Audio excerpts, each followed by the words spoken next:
Hello, everybody, and thank you all for coming out to the Goddess Queen Tulsa show. I am your host, Queen Tulsa, and we are here today. And today we have Jaguar Wright. Yeah, we've got Jaguar Wright. She's out. Okay. And let's just say, if you guys don't know who Jaguar Wright is, she's the lady that went viral. Mhm, mhm. She's a lady that went viral on social media. She had her child's ashes and she, wiped them on her face. And she was also with ex or current, I don't know, member of a cult, Solar. And so Solar had met the couple or just Jag and, became a part of the family. Well, Jag is out, and here's what she had to say.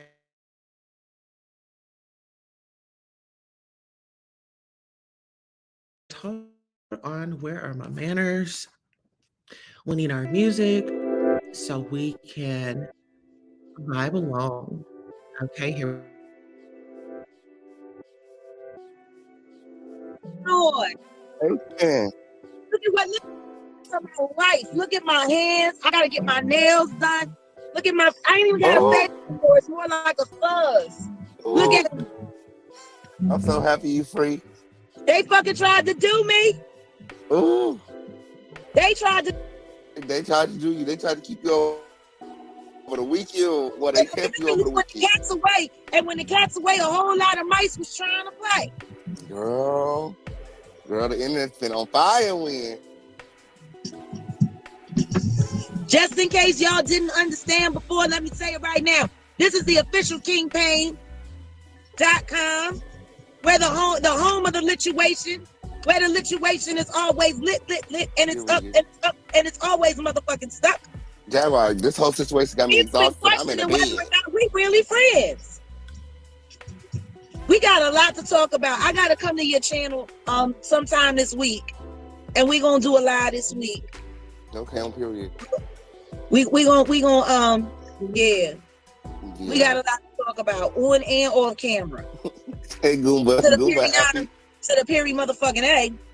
Yes. I'm glad that you're out. I'm glad to see y'all together. Okay, on period. Because a lot of people thought that they was going to do something or they was breaking up something when. Okay, on period. I said no. Whatever the fuck is going to be, that's between him and me. Period. I told y'all. Period. I tried to tell him too. Whatever's going to, let me get it straight. Let me get it all the way straight. So it can stay straight forever. This is a real marriage. I married this nigga without a fucking prenup. Ain't no paperwork, ain't no NDAs. This is a real fucking marriage. Period. This ain't no Will and Jada shit. This ain't no Gab and Wade Dwayne shit. Shit. I could talk about a couple other marriages, but I'm gonna leave it right there. I know that's right.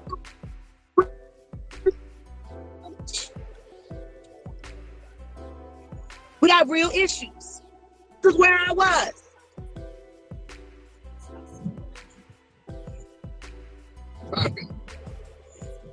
My. My husband been there.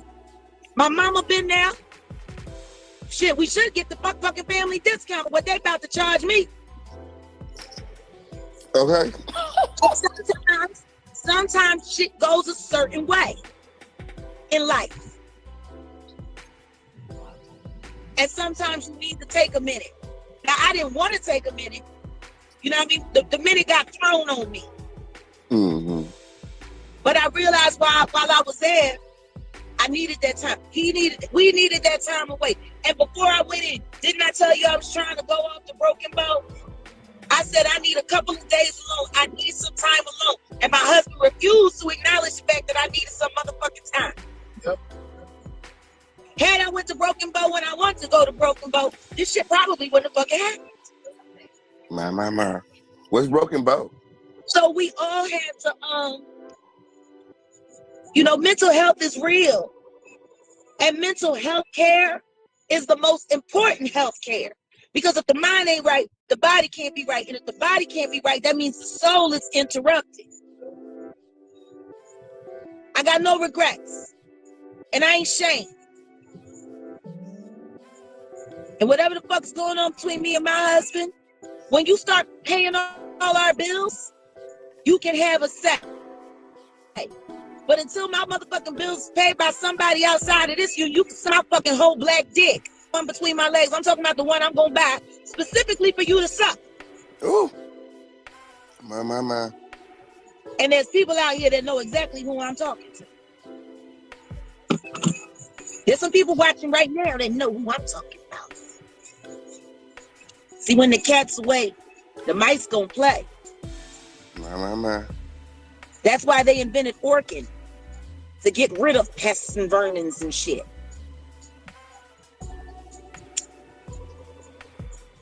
And it's CBD because I'm in pain. Is that a guy? Whack ass yoga mat for a fucking week. What? Then I'm finna be 46 years old. That was a hard sleep, but I was exercising. Don't bring up my nephew. Ain't nothing. Listen to me. Soular fine. Shaka fine. Baby Shaka fine. Everybody fine. When there's a problem with somebody, you'll hear it from me. Don't ask my neighbor, motherfucker, ask me. I tell you. Shit, whenever I had a fucking problem, telling somebody what it is. Never. Thank you for the welcomes. And shout out to Dallas Behavioral Health Hospital because they held me down and they looked out for me. And if you know anybody in your family that's having a stroke,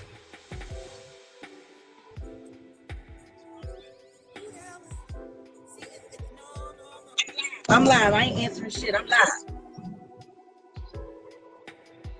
But if you in the area, take them to Dallas Behavioral Health in DeSoto. I can't say nobody's names, but they got some angels in there. We prayed in there every day. I had Bible study every day. We couldn't touch each other because, all that sexual harassment and the hip and shit. But and you wrote new music. Every day, huh? And you was writing new music. Oh, yeah, I wrote a new song. Guys, we're excited about the song. We was like, yeah, Jag need to get out and make some music. Okay, on Fury, we want to hear about it. Y'all want to ask me something about Soular? Ask about that fire-ass record we fitting to put out called Circus, nigga. Oh, I heard about that. He told me a little bit about it. Mm-hmm. Ask me, you want to talk to me about Soular? Talk about that fire-ass record. So Soular, so you are still planning on working with Soular?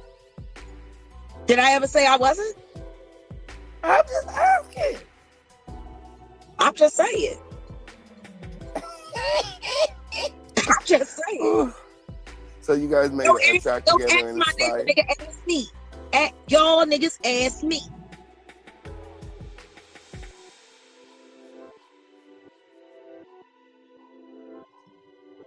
That record fire. I never turned my back. Hey, we in the studio okay, now. Period. We filmed the podcast on Monday nights. Are you showing up for work today? What work tonight? Oh, y'all going to film tonight? Oh yeah, the it's podcast. Monday night. We filmed Keeping It Beat podcast on Monday night. I'll be there. Thank you, friend. I'll send you the link. Okay, on period. Because tonight, you know what we talking about tonight? Suck ass, hating ass YouTube pussies always looking for free content. Ooh, my. Oh, y'all fucking motherfuckers running around looking for the content of your life, making money. I should start taxing niggas for the way they run on my name. Maybe it's time I need to start. Oh, the link. What? Oh, the link is. Gotta put in my script.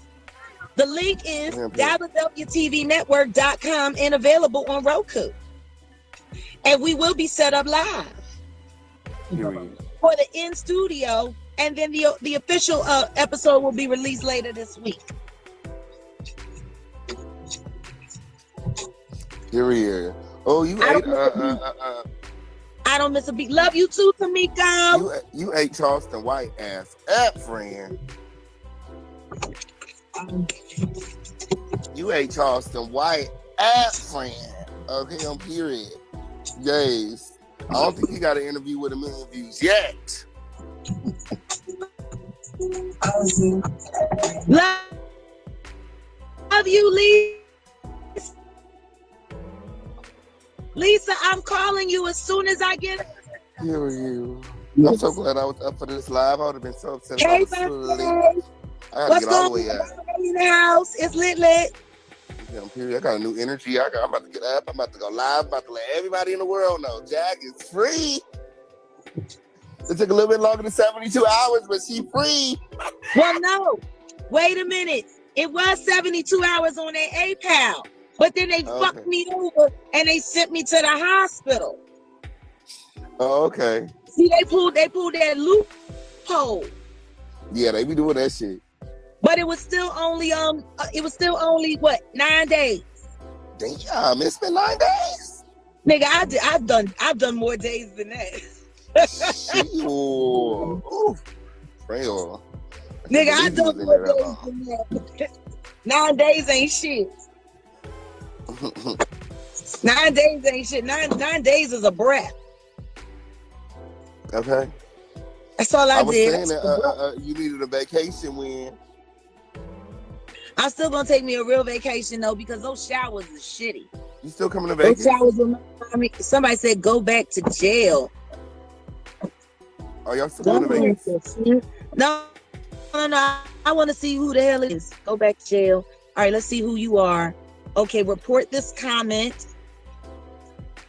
It's hate speech. Okay. Now let's do more for you. Let's do more for you. Let's block you forever. There you go. See? That's how easy that was. Tell them, King, about the Dusties and the Musties. Period. No dusty, rusty, musty, crusty, raggedy, dirty, Christy, sissy, or pussy assholes. A lot. Okay, on period. You just got to score it out. Okay, on period. You just got to score it out. Okay? Love you, Emerald. Emerald, I hope you're free. You got time on Wednesday. I want to call you on Wednesday. Now, how many people was named Tony inside of there? Oh, it was so much controversy. Wait a minute. Was like, Wait. I got so much new content just from that vacation. Wait a second. So there were people that were trying to check into the hospital because I was there. They turned away like 5-6 people. There was this whole chick that got in, who I ended up finding out was only there because she wanted a job. So she checked into the hospital hoping to get into my unit. And she did. She got into my unit. And I am going to give her a job because of this fire shit on this YouTube shit.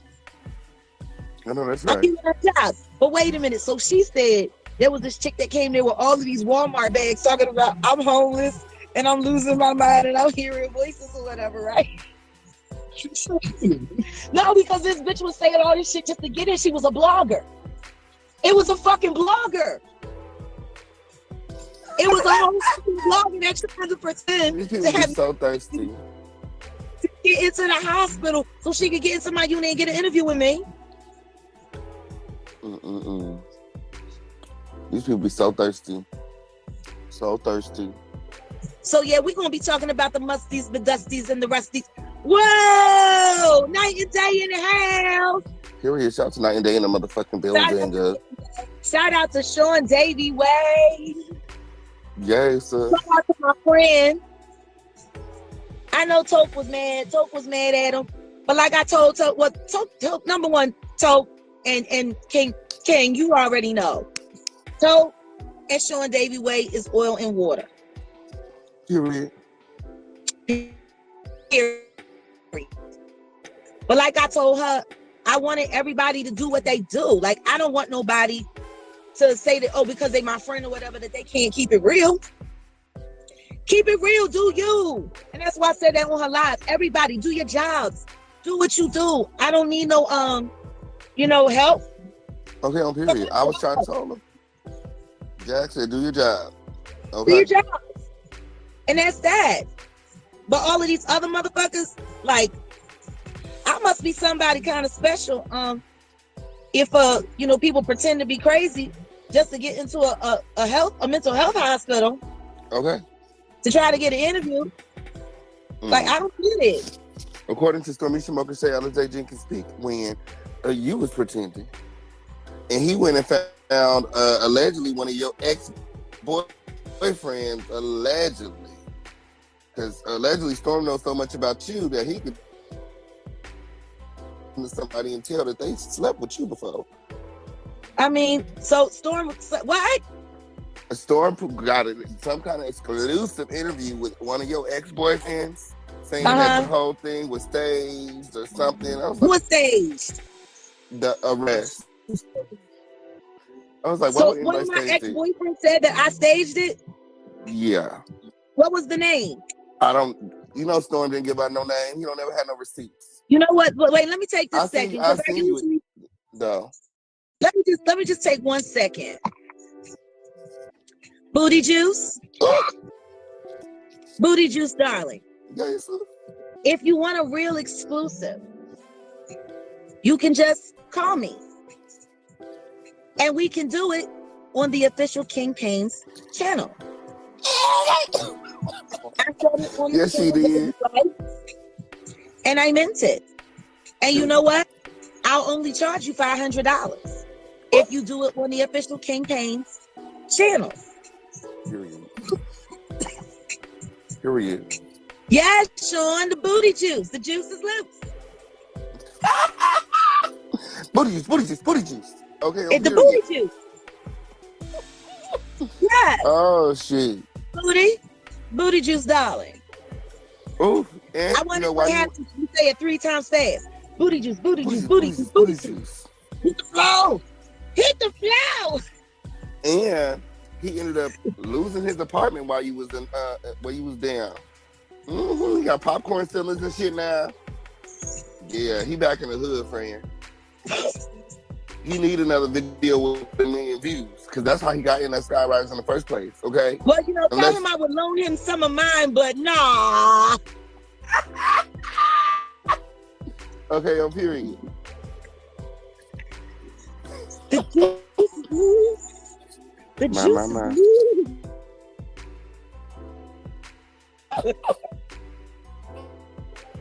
loose.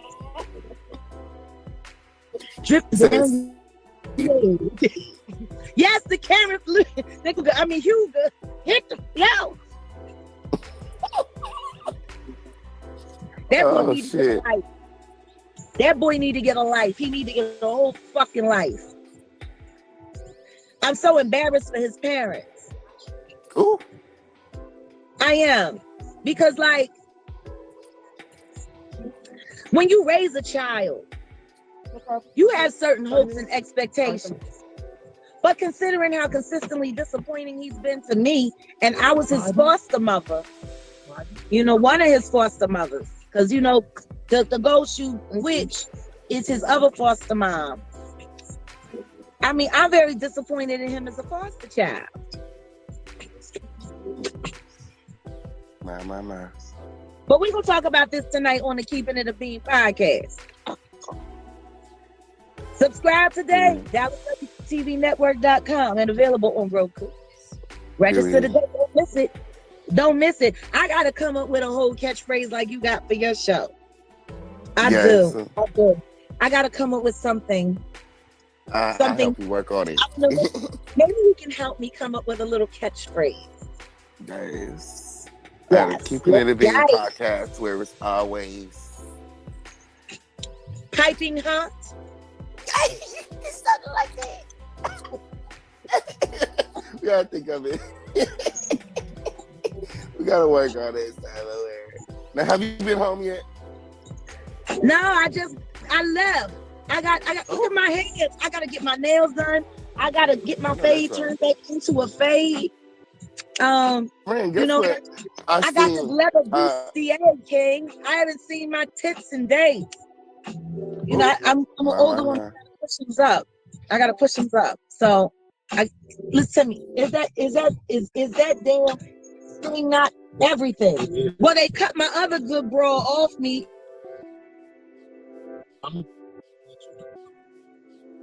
They cut my after they beat me. What? I still got black and blue bruises all over my body and scratches and shit. Now, are you planning on pursuing legal action? Oh, I'm fucking suing everybody. Okay, well, at least they're gonna live this time. You know, last time they always gonna die. Listen to me. What I said was, is death will come to us all. That's what I said.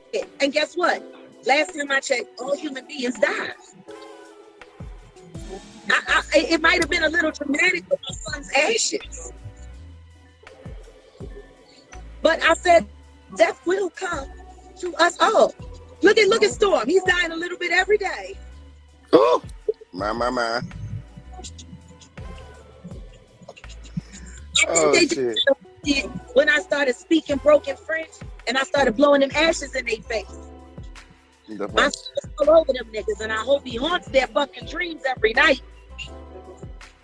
They were so surprised that you knew another language. I said, yeah, Jack knows French, I'm pretty sure. They act like I really did something. Like I ain't even socked nobody in the jaw. My. Like somebody else did. Oh, the podcast is called Keeping It a Bean with Jaguar Wright and panel. And the panel also includes the official campaign. We already have 2 episodes on yeah. 2 episodes are already up on DallasWTVNetwork.com. And what else was it? Oh yes. The Dallas WTV Network will also be very soon hosting the first episode of Love Connections, a virtual blind dating show where the connection is everything. Brought to you by Campaign, the official campaign.com. Please, if you want to be a member of the cast and you want to be a contestant, please hit up the official campaign.com today. Yes. Ooh, this live is lit. I don't think I've ever seen this many people on Instagram live. Oh, yes, I hear like 6'9". Takashi's son. Shreveport, but Shreveport is my second home in America. I got to call Toke. I wasn't going to bring Toke up on the live. I got to call my sister. Okay. So yes, she needs to hear from you. Cool. You can find it on Roku. Dallas WTV Network on Roku.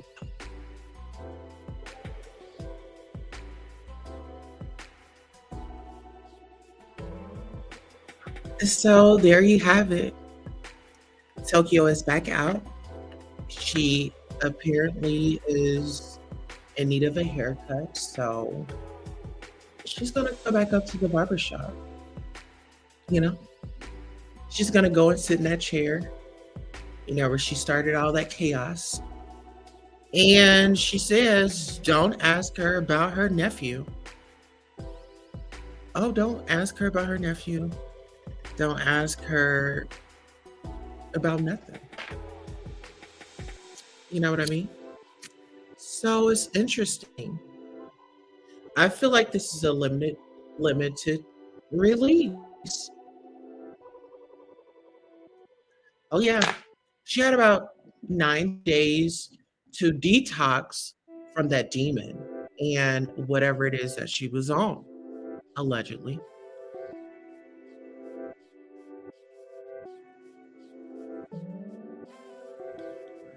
Absolutely. Those are my thoughts, you know, just from observation. You know, she still seems a bit unhinged.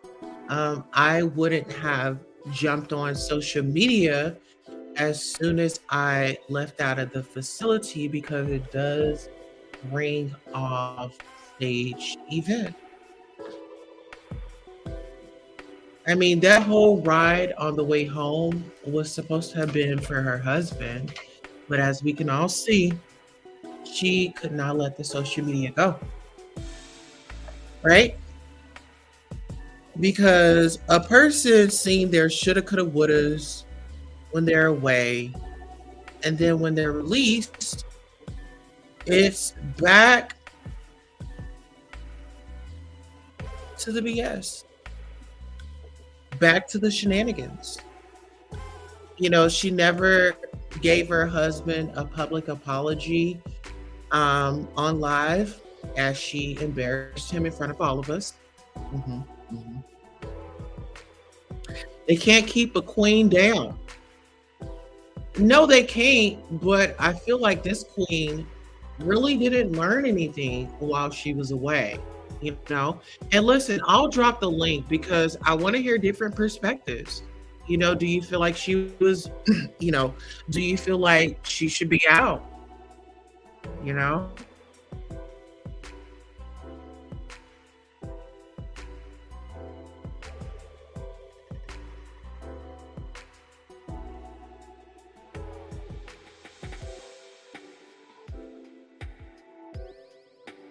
Okay, so I did put a question in the poll. If you guys can please answer that for me. Also, I'm going to drop the link in case you guys want to come up, sound off, and give your opinions.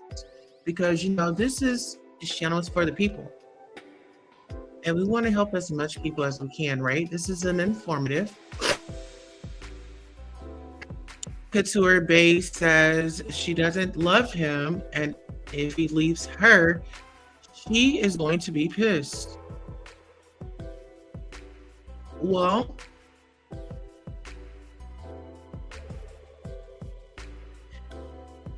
he seems like, you know, he's not really, I don't know. It's just an unsettling feeling because, you know, when she was behind bars, you know, she was seeing what she was going to do to her husband, you know, and these are her words. Nowadays, I take everything seriously. I'm not going to brush it over. I'm not going to excuse it. Whether, you know, anyone says, oh, it's okay. Hold on. We have to throw in the chat. All right. Hey, Kuturi, how are you? Hey, how are you doing? Happy Monday. Happy Monday. Monday Madness. Would you call this a Monday Madness? Oh, most definitely. Most definitely. I mean, after the day I had with the content creators, yes. No, but it I hit want to us in the say, face. Mm-hmm. I think Jaguar is a smart woman. I feel like she should be amongst society, but I don't think she took her what do you call it? Her mental break serious at all. Like, I don't care what she says. Throwing your ashes on other people, putting it on yourself, putting it on some man you don't even know for real is absurd. She keeps calling this man her nephew. He's a mass manipulator. Right. Queen Keish says the disrespect she putting this man through, but taking Soular back in her home. You know what? It's weird. And that's where I have the problem. Because like I said, she just got out of the facility, right? And the first thing that she wants to do is grab the phone and get on social media rather than sit and have a conversation hungry with her husband. Like, go get a meal, go, you know, catch up, go let him know, you know, if you want to apologize, you know, if you want to continue with the marriage or whatever the case may be. But social media wouldn't be the first thing that I would have went to after getting out of a behavioral mental health facility. What are your thoughts on that? It's reminding me of Girl Interrupted, the movie, like when Whoopi Goldberg told Winona Ryder, like, you have all the tools to get yourself up out of here. You refuse to do the work because you're lazy. That's how I view JAGUARWRIGHT. She's more concerned about making content instead of reconnecting with her husband, you know what I'm saying? Mhm. Actually having even if it, because we didn't need to know, she could have lied and said, Yeah, "Oh, I just got released a week from now," yeah. right? I think she had a sexual relationship. I don't care what nobody says, with Solar. That's why she's so, oh my God, my nephew, I adopted him. You cannot adopt a grown man. I Like, agree.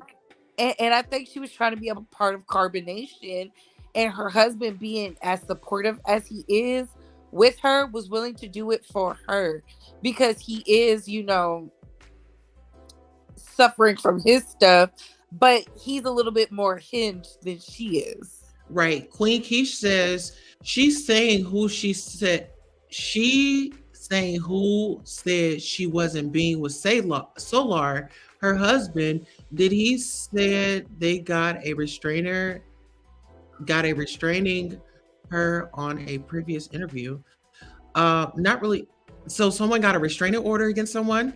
She's not even home yet. He looked pissed. Yeah, you can look at him right here. Look at the thumbnail. There's going to be a woman that comes because they're in the state of Texas that's going to snatch that man up because of his patience, and she's going to be pissed. I'm telling Yeah, you, we see it all the time. And as a content creator who sees things like this, he's going to fall back from her. And when he do, she's really going to be upset. That's why that ex-husband went to go get their son, because well, he's like, oh, I don't blame him.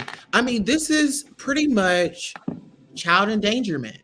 You know, let's just say that a fight had broken out around the child, and something goes off, and then you can say I'm sorry, but you can't bring a person's life back. And at that point, I all bets are off. I feel like you need to be held responsible for your actions. I felt like this was a funny vacation for her. This was something to mock mental health. yeah. I receive mental health services, and I want people to take me serious when I go and receive treatment. I don't want them to think that I'm just a person in there faking it so I can get a moment. Do you feel like Jaguar took her um, time away seriously? No, she was all doing phone interviews and talking about she's divorcing her husband and having a divorce party. And the saddest thing you can do is break a man's spirit. And that man really loves her. And it's so unfortunate because if he leaves, which I believe he will, she's not going to be able to control herself. Well, what scares me is, the remarks that she made behind those padded walls was that she was going to get him. Exactly. And that's what I'm scared for. Because if we see that she's easily manipulated, in my opinion, from observation, and the last situation was given for my man. Queen Keish says, was she even prescribed meds? It's not working. I'm not really sure what she was on or what she was prescribed, but I just feel like when she went into that facility, she should have taken advantage of the resources that they were offering. Because our tax dollars paid for. So she might as well. Exactly. Like, what are we paying in our tax dollars for when they're not, And doing. Republicans see this. When they see things like this, I need everybody to understand. When you have the JAGUARWRIGHTs of the world acting like this is why they say they don't believe in free medical and stuff like that. Because look at her. She got free treat. Well, it wasn't free treatment, but she got the treatment of the taxpayers. And And now she's she back out. ready to be a menace to society. It's just unfortunate. I'm about to drop back down, but I just had to say that. I feel she should be allowed to be out. But this is a woman who doesn't understand she has a good man by her side. I believe he would be more productive if she would allow him to be a man. She doesn't, because she knows if he's in the workplace, who he's supposed to be with is gonna pull up and he's gonna walk away. That's how I truly feel about it. I said what I said. Well, thank you for that. I just really feel like she is putting a bad taste on mental health, in my opinion. That's just my opinion. And I feel like, you were supposed to be away, you were on social media doing interviews, you had the staff hyped up to speak to Tokyo Tony. And Tokyo Tony has been on these rants and raves and all of the things, Tokyo Tony appears to be unhinged. She just Very. attacking her people when they go and watch her videos. She starts blocking them. She says, "You didn't send me no money." And because type of she's unstable too, and she got her a good man. But like I said, I'm gonna drop down into the comments. Y'all make sure y'all like this video, y'all subscribe, send a donation to Queen Tulsa. She's providing y'all with exclusive content. Thank you. A limited release. Okay, and I'm gonna drop it down in the comments. Okay, thank you, Couture Bay. Guys, make sure you go and check out Couture Bay as well. She's a content creator here on YouTube. COUTUREBAE. Okay. Queen Keish. Oh, Sonia says, hit the like button, it's free. Then she also says she has insurance. So what tax dollars? Oh my goodness. He needs to put his foot down. Okay, absolutely. He does need to put his foot down. And I just really feel like, guys, let's not make a mockery of mental health. What I feel like this was content for her, because she said in her video, "Oh, I got plenty of content, yada, yada, yada." And it's like, that wasn't funny. Some meds don't work. They will keep prescribing to one works. Okay, that's what Sonia said. So she said if she was on meds and she had just gotten on them, it takes a minute for, a person to transition onto that medicine to where the body is saying, the body can respond to, oh, okay, this is what this for, and this, so sometimes it takes a little minute. Queen Keish says she picks any and everyone to be friends with. Tokyo is not the best. You know what? She is a very jolly soul, and I think that when people burn those bridges, they really hurt themselves, because I really think the Jaguar meant them well. And, it's just like people were after the money rather than the genuine friendship. And so when the money dried up, it was like, okay, girl, you got to go because you don't have nothing to offer me. But Couture Bay says in Dallas County, a portion of tax dollars go to mental health resources. Sonia says her husband was in the military. I'm sure she on his insurance. But let's just say, what if she isn't? Then it's the welfare, and there's nothing wrong with the welfare. It's nothing wrong with the welfare. There's nothing wrong with resources, as long as you have documentation to where you can get the help. I'm happy you're there. Just as long as you're utilizing, But I feel like they let her out way too soon. This woman is still bitter. She's angry. Like I said, her and her husband didn't even get a chance to really enjoy each other's company, because the first thing she wanted to do was pull the phone out. Let me get on social media. Then woke King Payne up out of his sleep and say, I'm out. Then her husband's right there. Of course, he's a ride or die. Not, you can't knock him for that. Can't knock him for that.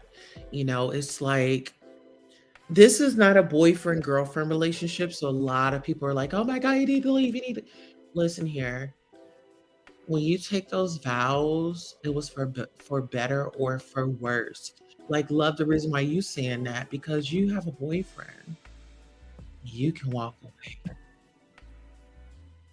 You can find you another boyfriend. There's always a guy out there looking for a girlfriend, and vice versa. So it's about the real here. If we really want to talk about the real, I feel like Jaguar is playing with mental health, and I've got a problem with it. So if y'all know her, tag her, let her know that I have a problem with her weaponizing her mental health for a piece of content, allegedly, in my opinion. Listen, if you guys want to contribute to the show, you can definitely do that. Okay. There's my Cash App. Absolutely. If you guys want to call in, I'll open up the phone lines. Okay. Let's go ahead and open up the phone lines. Yeah, because if you guys don't want to come up, I get it. You don't want to be on screen. I get it. So now we're going to make it available to you so you can call in. Okay. So go ahead and call on in, people. We are, let me see, did I open up the phone line? Yes, I did. All right, guys. So you can call in. The number is 405-437-4865. Absolutely. Do we have a comment? Let's see. Queen Keish says she needs to apologize for exposing that he was inbred. That was embarrassing and below the belt. I agree with that. I feel like we all deserve an apology for her disrespecting him in front of us, very inappropriate, uncalled for. Absolutely. And this is what you call holding your sister accountable. We're not on here calling her names, bashing her, taking her down. We're just giving observation and opinions, right? Mm-hmm. Mm-hmm. Mm-hmm. Mm-hmm.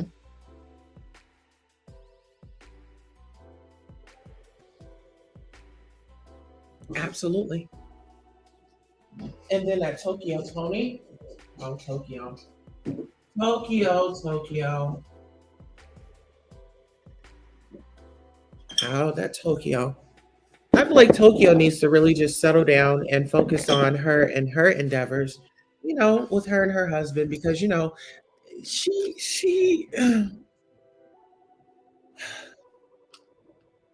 therapy, people.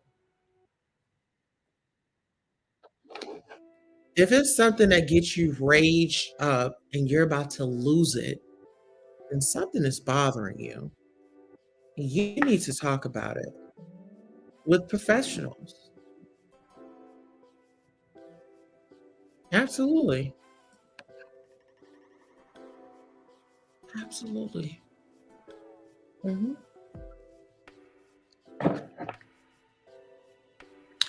Something needs to be done, guys. Can y'all tag Jaguar? Let me see if I can reach her on Instagram. Here, let me see. Right there. Whoa.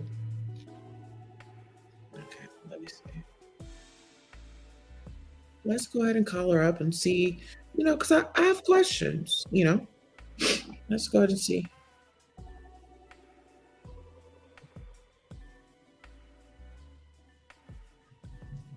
Okay. Let's go ahead and give her a call.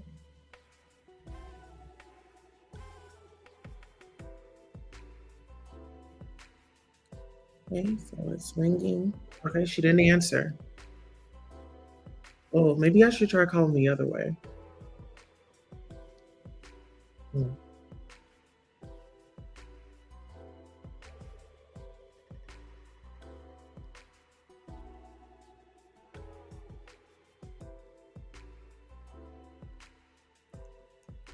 I don't know how she has this hooked up. But let me call the official Kingpin and see if he has something to say. Let's see.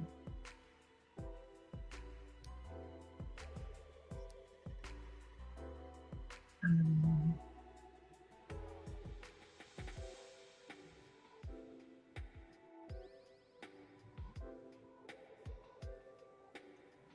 let's go ahead and all right. Oh, hold on. Whoa. Okay. So give me 1 second. I'm trying to get in contact with a few people. Give me a second, guys. Okay. Yeah. So let me go ahead. We're gonna call the official Kingpin. Hey, what's up? Hi. Listen, I am live. I have a question for you.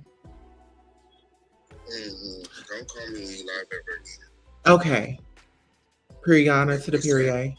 Well, I wanted to know, Jaguar's out, and what are your thoughts and feelings about it? I'm glad that she's out. I actually got a video that I'm uploading right now. I'm going to use the video. Use the video. I'm uploading. I did an interview with Jaguar. A small interview. She got released. Okay, she talks about Pumbaa and Soular, and them working together in the future. So definitely check that out.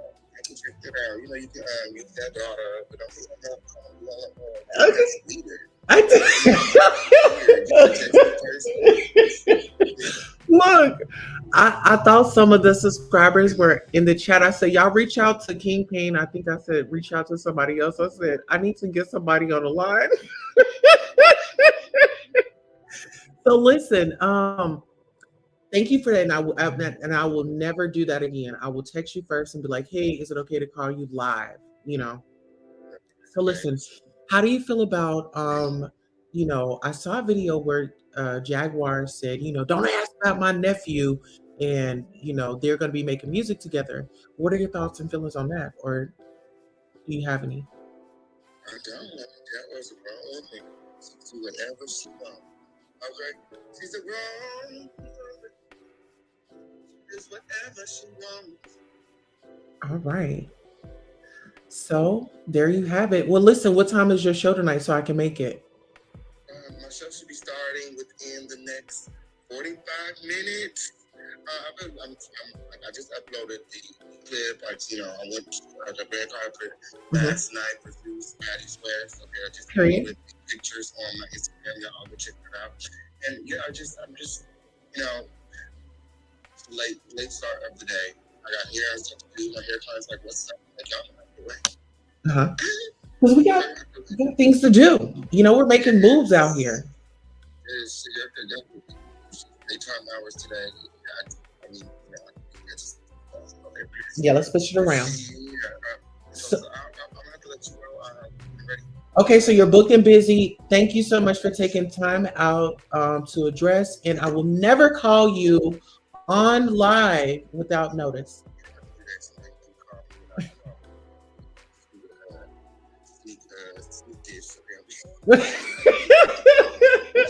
Okay, I love you, babe. Talk to you later. I am. I'm about to actually check it out right now, showing it with my audience. All right, later. All right, guys. So you heard it first from the official Kingpin. Okay, I'm the only one that can call him. Get away with little things like that. But no, seriously, I wasn't even thinking. I was just caught up in the hype. I was excited. Mother's excited. We got a lot to be excited about. 2023 is going to be an amazing year, guys. It's going to be an amazing year. And I really want you all to buckle down and really just focus on the content. Oh, he's premiering it right now. Okay, y'all want to watch the premiere? Okay, it's premiering. Let's see.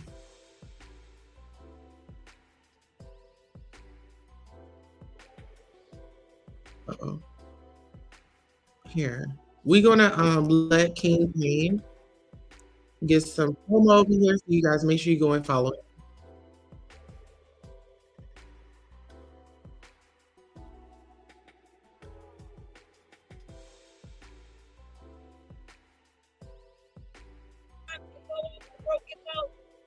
I said I need a couple of days alone. I need some time alone. And my husband refused to acknowledge the fact that I needed some motherfucking time.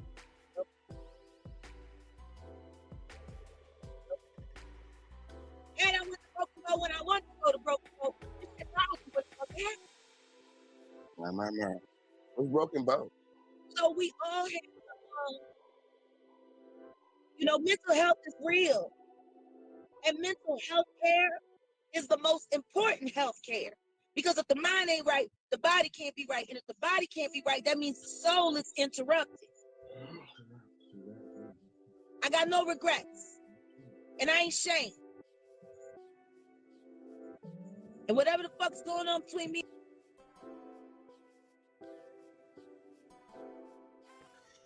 Okay, so you guys make sure you get over and follow the official King Payne, which is my mentor, child. Okay. And we are out here working. We are all content creators. We all do not share the same views. And I think that's the luxury of having different content creators and giving different points of views. I want to appreciate you guys again for coming out, donating your time. Check out a little bit. Oh, we got Brother Clarence in the building. Okay, so give me 1 second. Hi, Brother Clarence. How are you? How you doing? I'm all right. I won't complain. Let the people know who you are and, sound off on the topic. Okay, I'm Brother Clarence. My channel is Let's Talk About a Black Life, and we just try to talk about things to try to improve the life for Black people, and then try to make things better for everybody. But starting with Black people, since we are in the most critical situation that I can see. But I didn't know what the topic was. Sis, what's the topic? Well, it's about mental health. Do you feel like people weaponize mental health when it's beneficial to them? I do. And if you have any example, share an example with the audience. Well, just a little one. I have a son that's on the autistic spectrum, and one other son would use that to either, get what he wants or to get his brother to stop doing things that he wants him to do, even though he's been given permission to do these things. But because he doesn't want to have to run behind him, it's inconvenient for him. That's something that he will throw out there. Well, why do I have to do this? Because I'm not in that condition, and so on and so forth. But I've seen it a lot. I've seen it a lot in the workplace and other places too, family members. But can I ask you a question? Yeah, sure. Go ahead. Queen? Okay, so you've been on my platform a couple of times. Yeah. But I want to have a discussion tomorrow, and I'm sorry for coming because then Do you have Instagram? I do not. So I didn't have a way to get in touch with you, and I want to discuss this. Just hit me up on the community wall. We can just have a forum. That way, if anybody else wants to join in, and they can comment as well. Well, actually, I was having a show tomorrow, and I don't know if you know about the topic of there's a group of people that's trying to get rid of Aretha Franklin's song. You make me feel like a natural woman. Yeah. Yes. You know what? I'm glad you brought that up. Okay. Let's talk. I mean, this is history. And this woman is gone. Okay. And if you felt like something, you should have addressed it when she was here. Agreed. Agreed. Point blank, simple stamps, and it's done. Because Okay. now you're messing with the legacy. Well, that's why I wanted to have you come on, because I thought maybe you could shed some insight on that. You may agree with that perspective, but you might have to be able to share some insight on why what the purpose is, what's the nuts and bolts of the issue. Right. Okay. So listen, do you know about JAGUARWRIGHT? I do. Okay, so she was released today. Oh, okay, good. Okay. Yeah, good. well, she's been away for 9 days. And in my opinion, I don't feel like she was ready to enter back into society. And the reason why I say that is because she went into custody, into the mental facility, we'll say the behavioral center. And, she wasn't just focusing there. She was worried about getting the phone, making phone calls out, doing interviews. And it got to the point where Tokyo Tony was on the phone with her, and, she's letting people know that she knows celebrities. And I feel like that influenced people's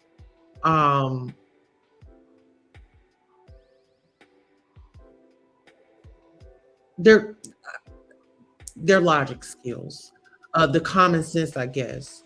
And it was more favorable because of who she knew. What are your thoughts on that? On her release? Yeah. I don't know. I mean, because obviously I haven't been. I just talked to her. A friend of mine had a show, had her on the show. Real good friend of hers had her on the show. So I had just talked to her, and I was up there asking her questions and stuff. And I was telling my friend I didn't see that coming at all. Because when she was on the show, she had a pretty good, time. We were having a good time just talking, and she was, of course, telling stories about stuff in the past, but she seemed like everything was okay. So, like I said, I don't know. Hopefully everything is, hopefully she's better. You know what I mean? Sometimes people have, these breaks, and they just need some time, a time out, and so hopefully that's what it is. I don't, like I said, I don't know. I haven't been monitoring her. I get that part, but what do you do when a woman is fed up? Do you stick around for the next round of blows, or I'm trying to understand. What do you mean when you say, what are you talking about her husband? Yeah, I'm speaking in third person. So I'll give you the situation. So there's this guy that was involved in a cult. Okay. And, now he's there around this couple. And now they're into it, Okay. And so now she's on defense of this man. Her loyalty turns from her husband to this random guy. Okay. And so now her and her husband are at odds. And then you have this guy amping it up, on the sides. Okay. It's like, if her husband is jealous or whatever the case may be, why would you indulge in things that are going to hype him up? Okay. I just don't understand it, but I guess I can't blame anybody but themselves because they're all making these choices. Right. But if you're married, it's going, nobody said that all the days was going to be good. Mm-hmm. You know what I mean?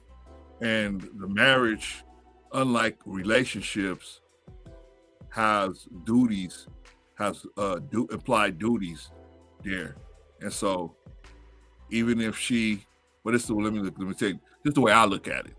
Even if she went off the reservation, still my job as her husband, try to put her out of the river if I can.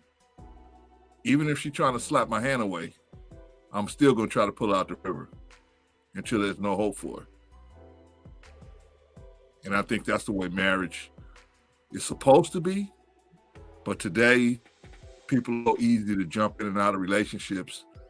They don't value relationships. They think marriage is just like a relationship, and it's not.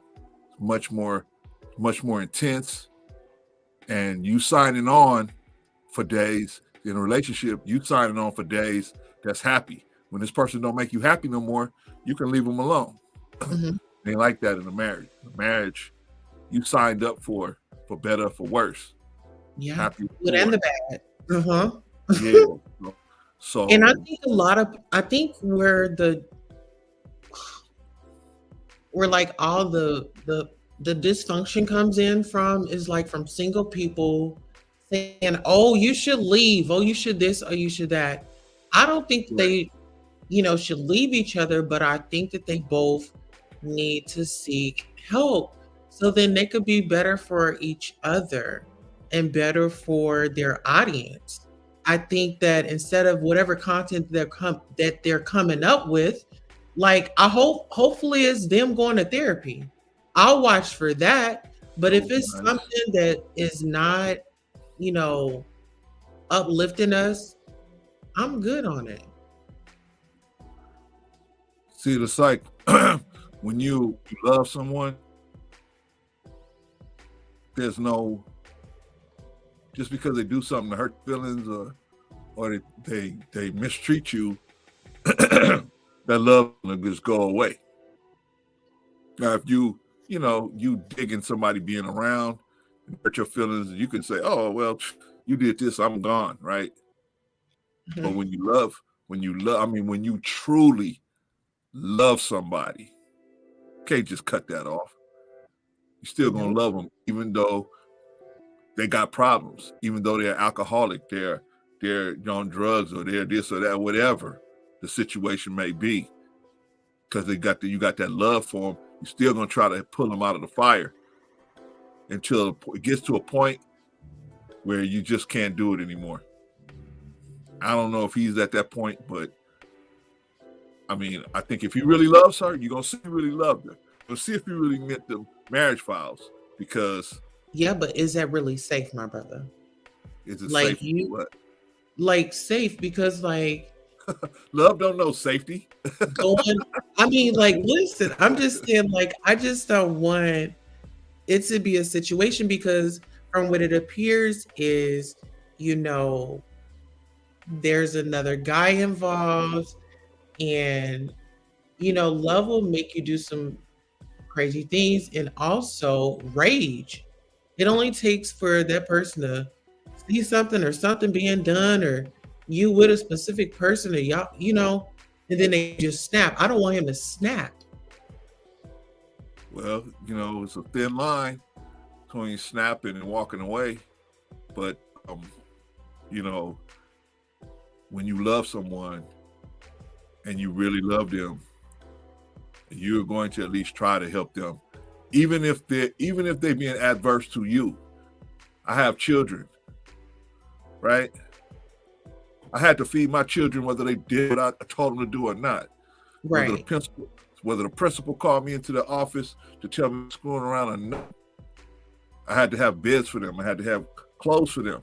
I had to have all this stuff for them, whether they made me feel good or not, whether they did what I said or not, right? Right. So that's how love is. And I think that because people don't expect marriages to have tough times. Marriages have tough times.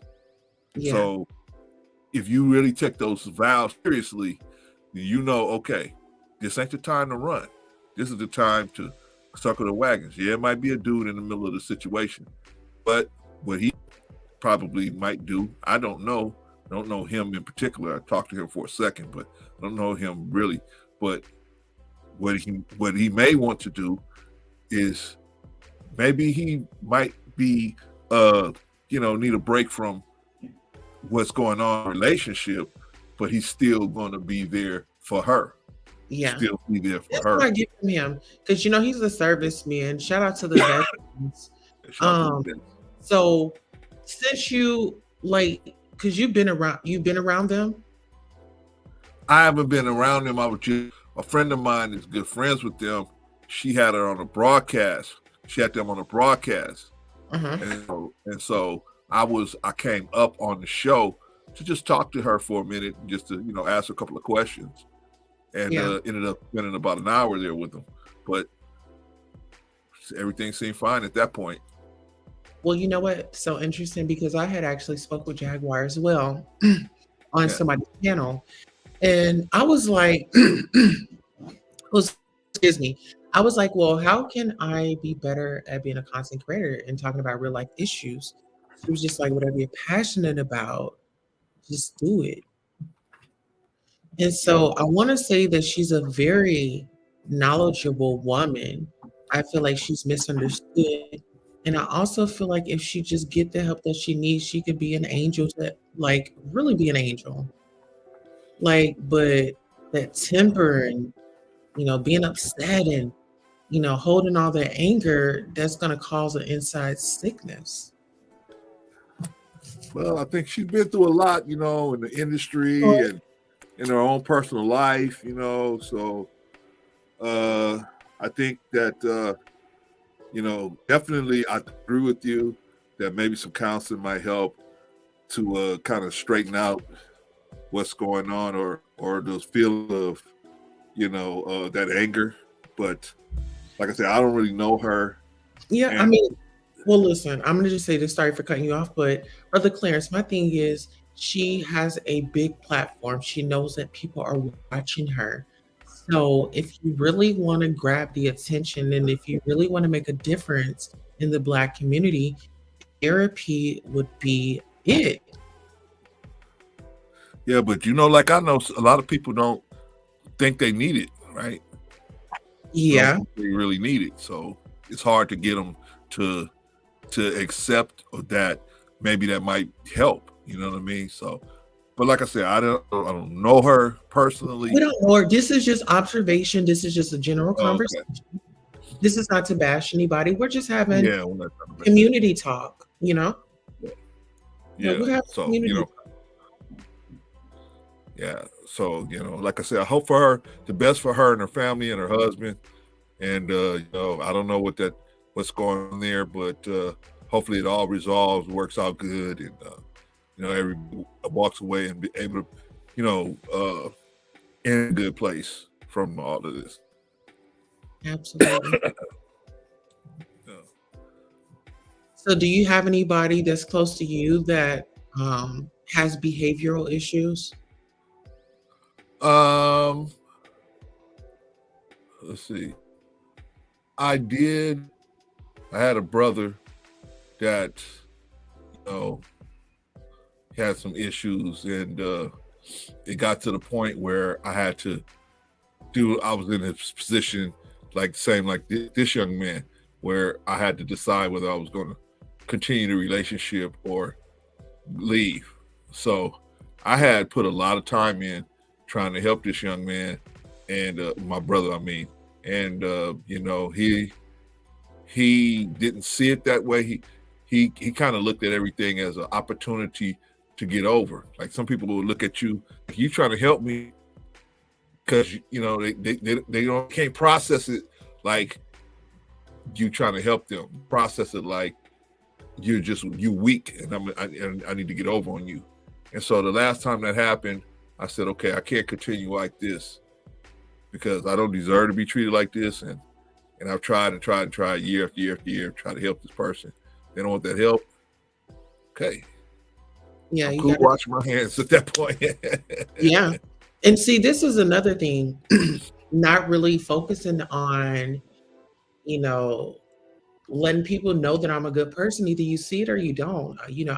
I'm not going to beg you. I'm not going to do any of that this year. It's straight up and narrow. Yeah. It's no more excuses. I mean, we had the Ovid come, the Panera come through, and if nobody was inspired, I don't know what to tell you. You know, after that demic, a lot of people started businesses even inside of that. And Yeah. so, you know, my thing is within our community, I want our people to know that we can be great, we can be fly, but let's take care of our mental health, Yeah. you Yeah. know. Yeah. Unfortunately, you know, most of the time, you know, it's stigmatized in the Black community, mental health. But and you know, white folks, they don't have no problem going to therapy or none of that stuff, right? Pay Mhm. $150, $250 an hour to go there and just talk about their problems. And you know, we try to. I think this is just my opinion. I don't know. You can tell me what you think, but in my opinion, slavery, we wasn't allowed to do that. If you had a problem, just take it on the chin. Mhm. Don't talk about it. We kind of brought that attitude into the modern times where, you know, because if you had a problem with something, an instruction you was given, right? Hey, Mhm. Negro Bell, that, hey, well, let me tell you why I don't think it's a good time to do it. You wasn't allowed to discuss or go over what, you know, what the issue was. And then if you did have an issue, you couldn't go to anyone else and talk about it because then you would be looked at as weak. I think we kind of brought that in. And it Whereas would white get folks, back. Yeah, it would get back. Yeah. huh? Oh, I'm sorry. I was talking to you. Go ahead. I'm sorry. Oh no, I think we brought that over, and we still operating from that. If you have to talk to somebody about your problems, you're weak situation, right? And so, how do we get Right. our people away from that and get them to understand that you're not weak because you got to talk about your problems or you need help dealing with some of this stuff. The world is very world has a lot of slippery slopes in it, and so anybody can get caught up in just about anything, you know, in a crazy world like this, right? Yeah. But you know, our people think that you know, well, I don't have to talk about nothing, and they what's that when they keep everything in? What's that word? They keep it bottled up. Yeah, bottled up until, like you said, poop, they snap or it just Mhm. boils over. But it starts as a kid because, you know, run up, you better be quiet. You better shut Right, up. You better right, you clear it up right now before I give you something to cry about. It right, was never able, it's like your rights were taken at childhood. You couldn't right, express your emotions. And then that's why we have all these angry adults because they were right, told to shut up their whole life. Now that right. they got the opportunity, they ain't gonna shut up. They're gonna keep talking Definitely, because they don't definitely. have nobody telling them to shut up, be quiet. Right. I mean, Yeah, you want to talk about it, it starts from childhood. yeah, And a lot of people, they don't want to admit that because they don't want to feel like, oh, I was a bad parent. No, just admit to your wrongs and come on well, with the right. You know, like and then let's move right with this. see, we're the opposite of white people. White people, their children are allowed to ask questions. Hey, Dad, how come the lights come on when you hit the switch? They ask questions. They're allowed to ask questions. The Black community, you know, kid, they What take you asking me that stupid question for? exactly. They What take it as disrespect, right? I told you to do that. Go do it, right? Just like on the slave you, plantation. I told you to do this, and master, I can't lift the if I bail this hay now, then it's not gonna be right. You know don't what? question my authority. Right. There you go. Don't That's you question perfect. my You're authority. questioning their You don't have authority. no right. You don't have no Right. rights up in here. Listen here, Clarence. Right. I pay the bills up in here. You Right. shut up and you Right. do as I say. And this Right. house better be That's how clean. we do it. That's how we do it. And you know, Shut up. Shut up. unfortunately, Clarence, shut up. You ain't got no feelings. I pay these bills. yeah, right. Yeah, you know, You And got so a that's how we feeling. do I'm it. gonna give you a feeling. And we think that this is a recipe for success. But like you said, eventually the person breaks down at some point in adulthood, or maybe even before. They break down, right? Like the little kid that shot his mom, right? Out there in Florida, right? Little boy shoots his mom, was 6 years old, Yeah. shot his mom. Okay. Yeah. So Wow. but we're not looking at the long-term effects of what we're doing, because everybody's just trying to get this money. That's unfortunate. That's unfortunate.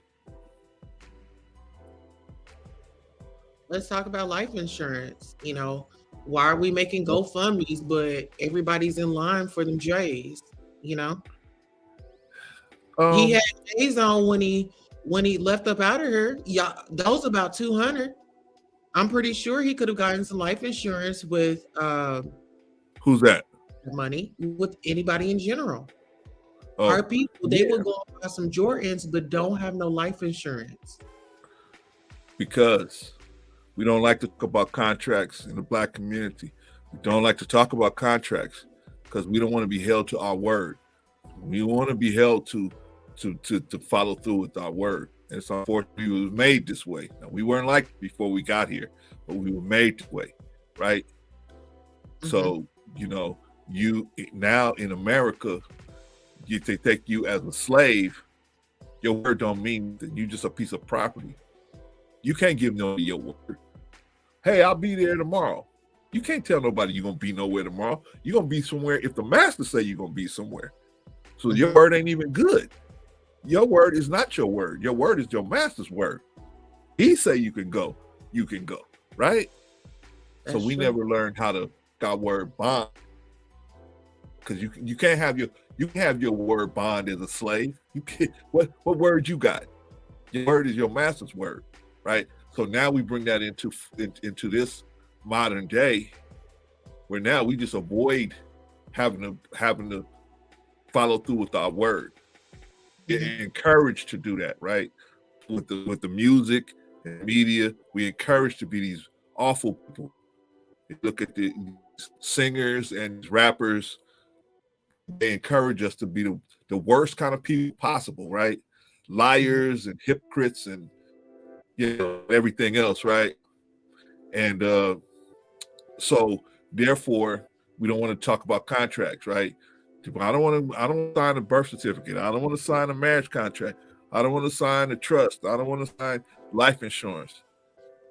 When life insurance ain't for you, it's for the people that's going to be here when you're gone, right? That's what life insurance is for, right?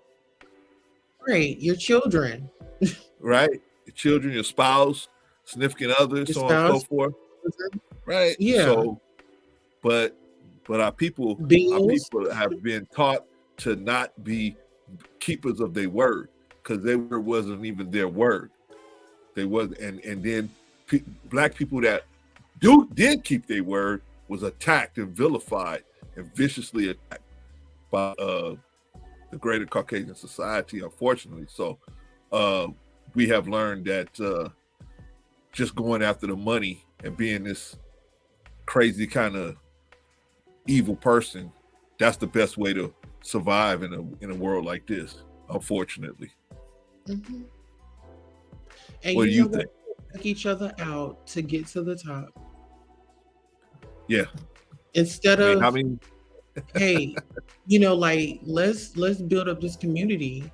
No, they will listen here, they will plot and plan on how to steal your television, but they can't plot and plan on a business venture. But then when they get in prison, then they know teamwork. Then they're cooking with each other, having talent shows.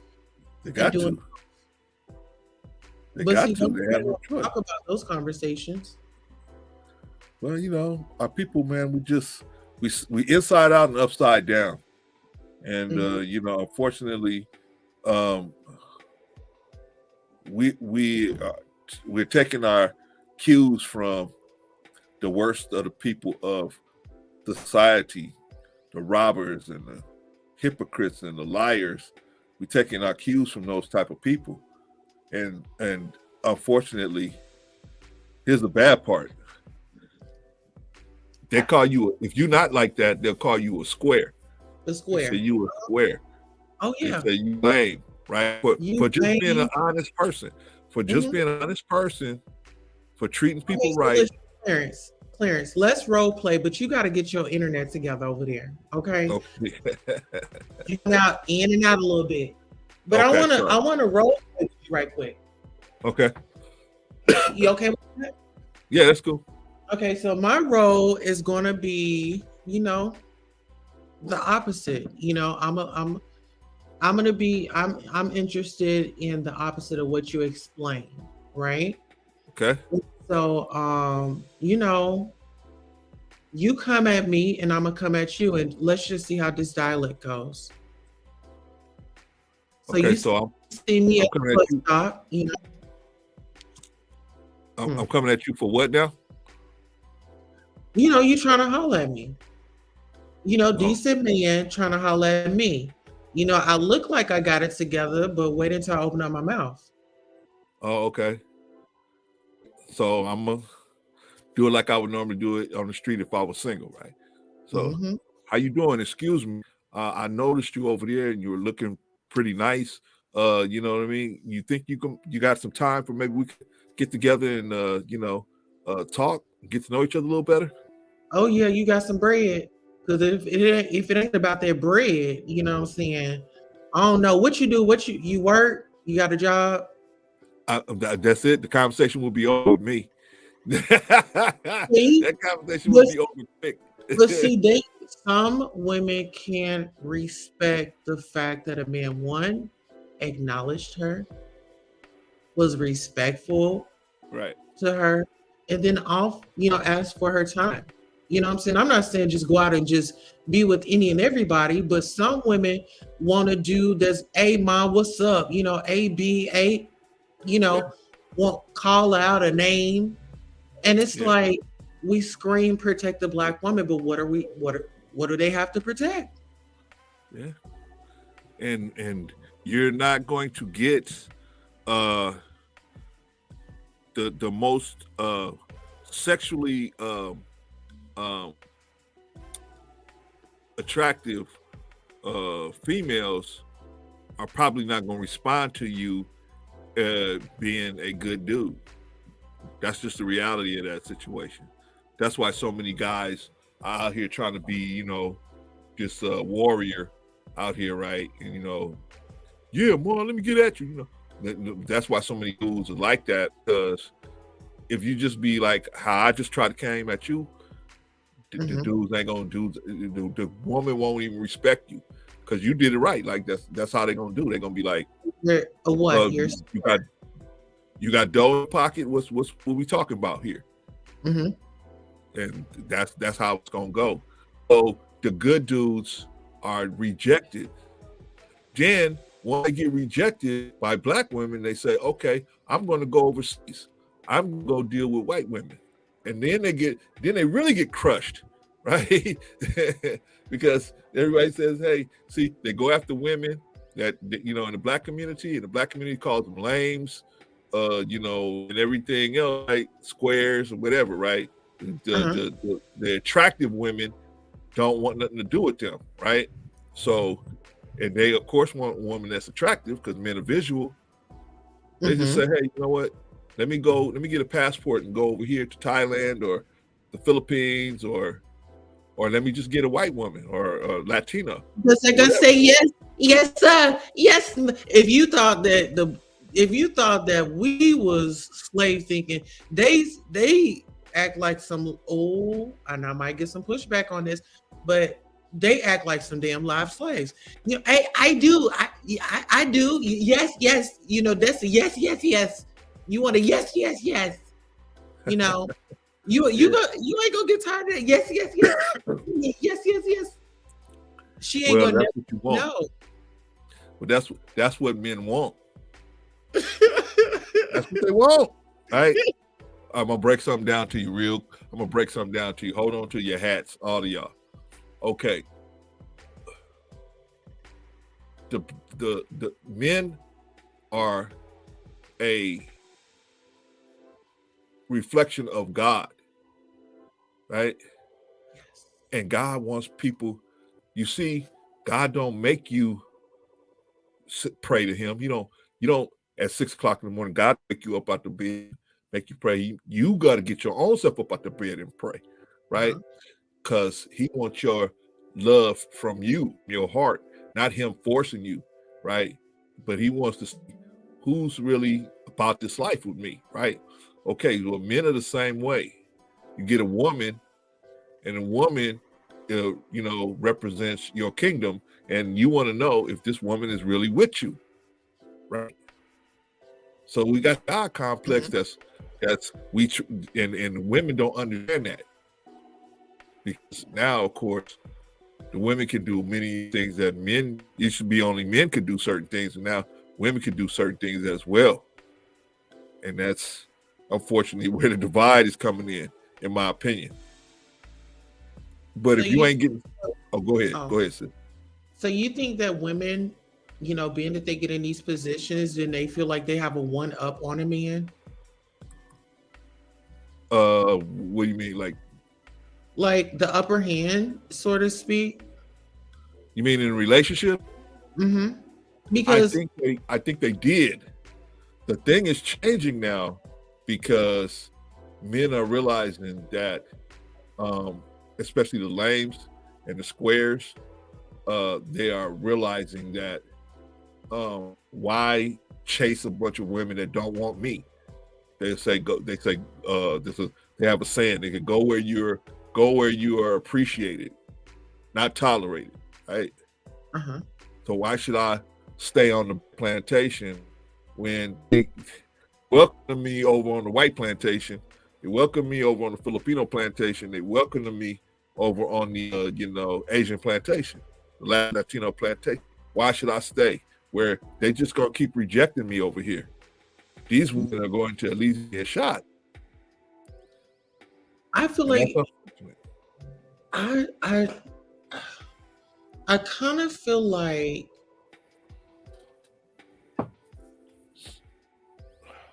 the black men, the black women, because it's either she's scorned or he's scorned, or she saw something growing up or he saw something growing up. I think some black men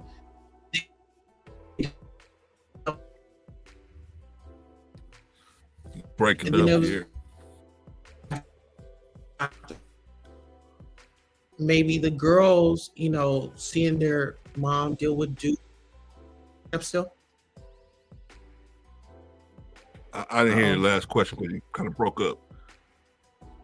Okay, go ahead and take over. I'm gonna go out and come back in. Okay. I think that we got to get a new understanding between black women and black men, so that they can have love and respect for each other. I think the love and respect is what's missing in today's world. It's about money and what can you do for me, and I don't have to do nothing for you.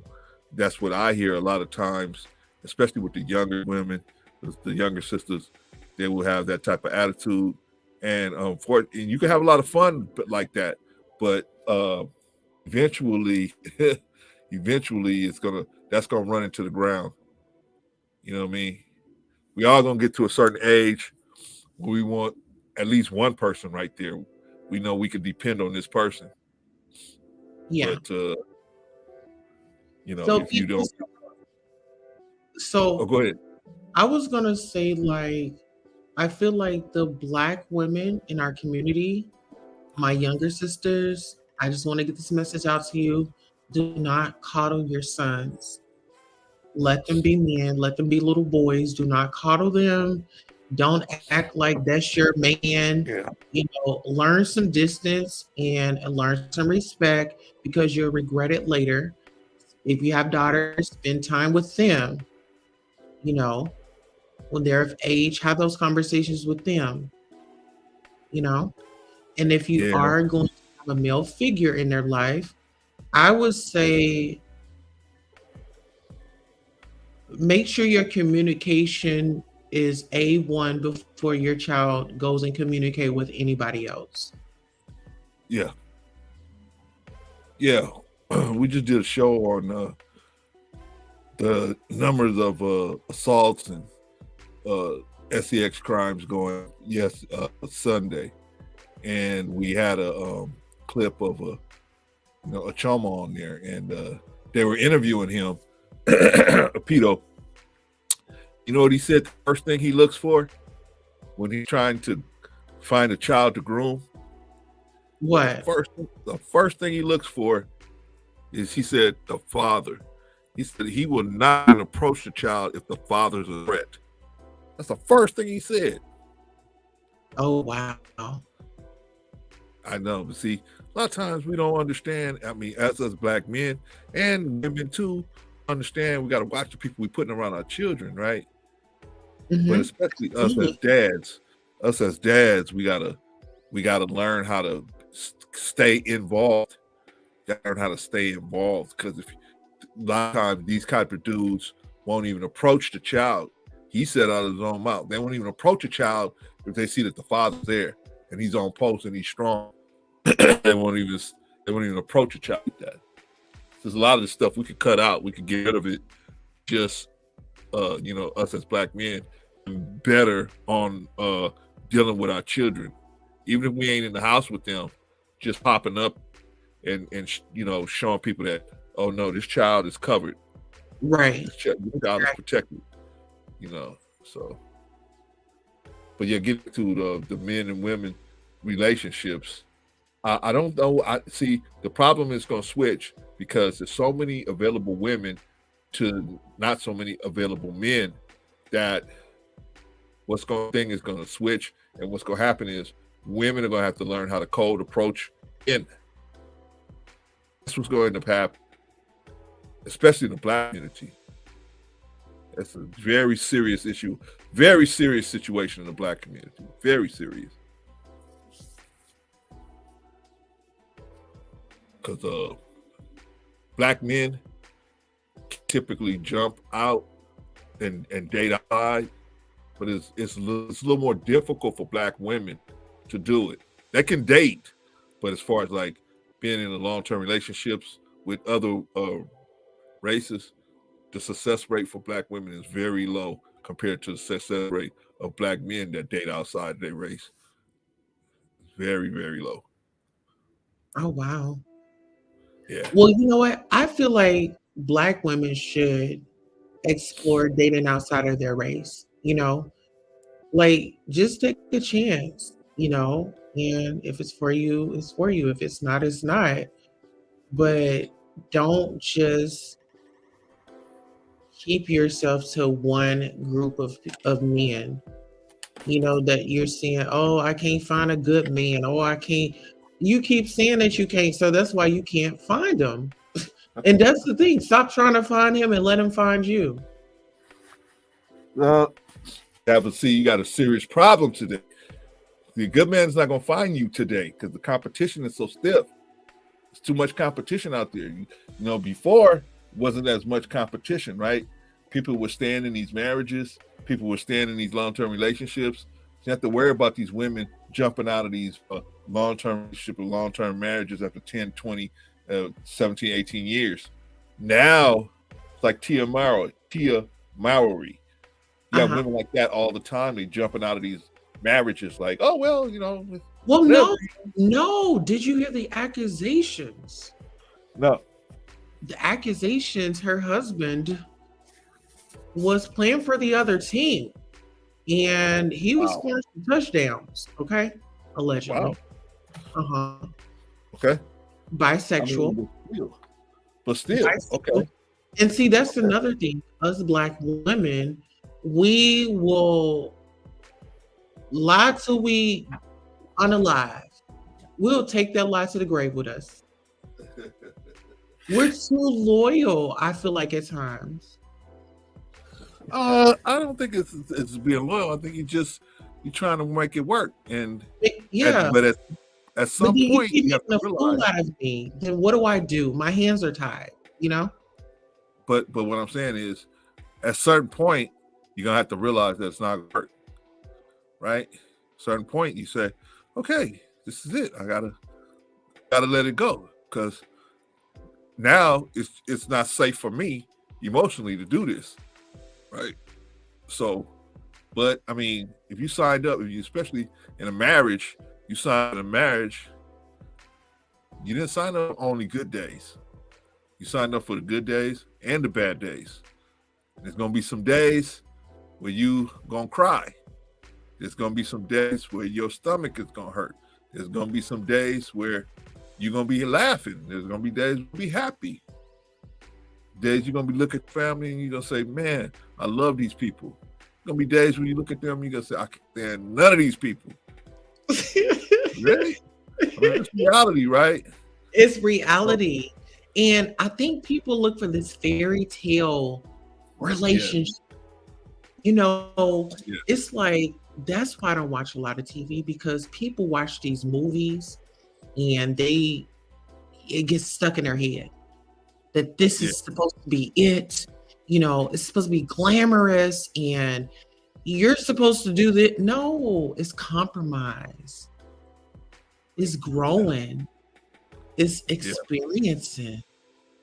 Yeah. It's a lot, you know, that you have to understand to stay in a marriage. I mean, anybody can get married, but to stay in a marriage and you know, go through everything that you go through and still, you know, have a semblance of love and respect for the person that you signed on the dotted line with. It's tough sometimes. It's tough because they're gonna do stuff to disappoint you. I don't care how good of a woman you got. I don't care how good of a man you got. They're gonna make mistakes. 20 years of marriage, just being married to somebody, there gonna be no misunderstandings. There gonna be no mistakes. There gonna be no, of course, right? So, you know, we have to learn how to have mercy and patience and understanding in our relationships, so that, because how do you teach your child to have understanding when you can't have you don't even understand it for your spouse? How's it gonna work? Like you were saying in the beginning, you know, a lot of these little girls are not taught how to. They never seen a man really loving their mother, and they never seen the mother really loving any man, and so they freestyling out here, and they losing a lot of them. Well, unfortunately.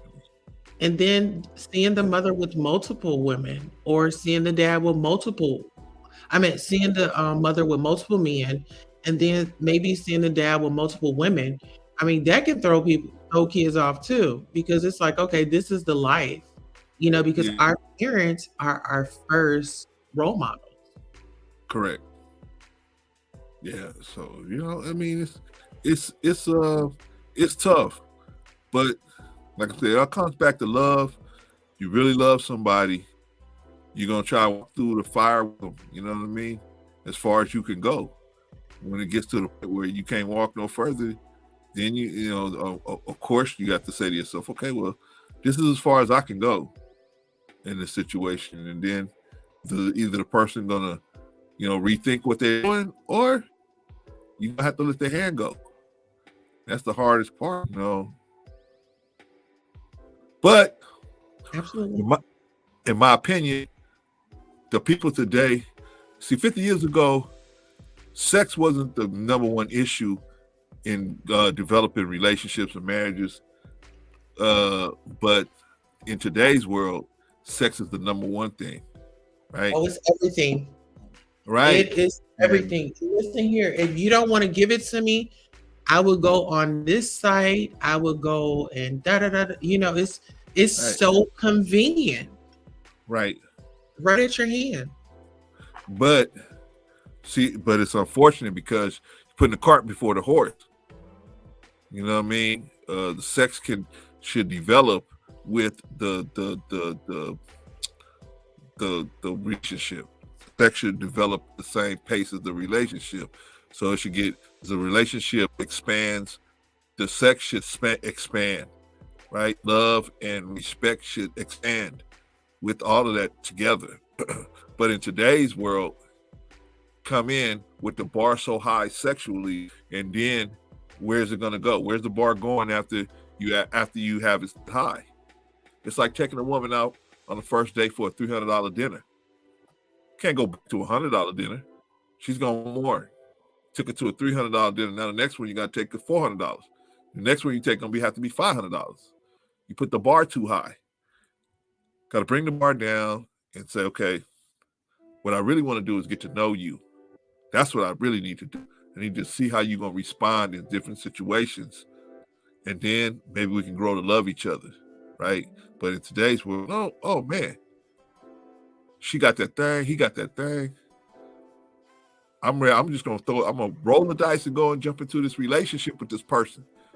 And jump into a relationship based on sex. Yeah.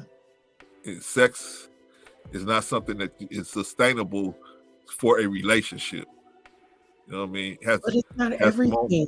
Because I can say this, like, I can take a night of cuddling or a night of massage or, even just sitting watching a movie or, it's not all about that either. I mean, yes, it plays a big part, but it's those intimate moments. And, like you said, just signing on the dotted line, this is your lifelong partner, and really just sticking through the good, the bad, the ugly, and still making strides. You might hit little bumps here and there. You definitely gonna hit bumps.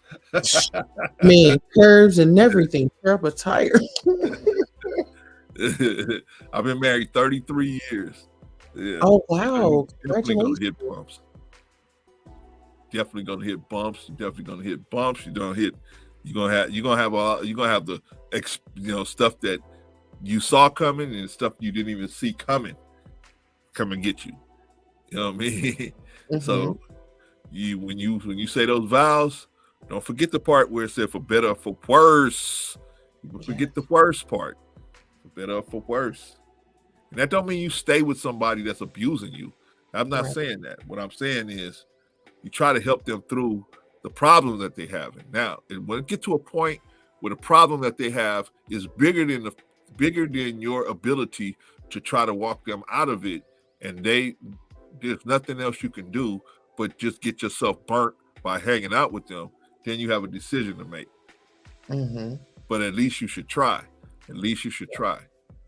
Just because a dude lose his job, you gonna quit or you leave, right? No.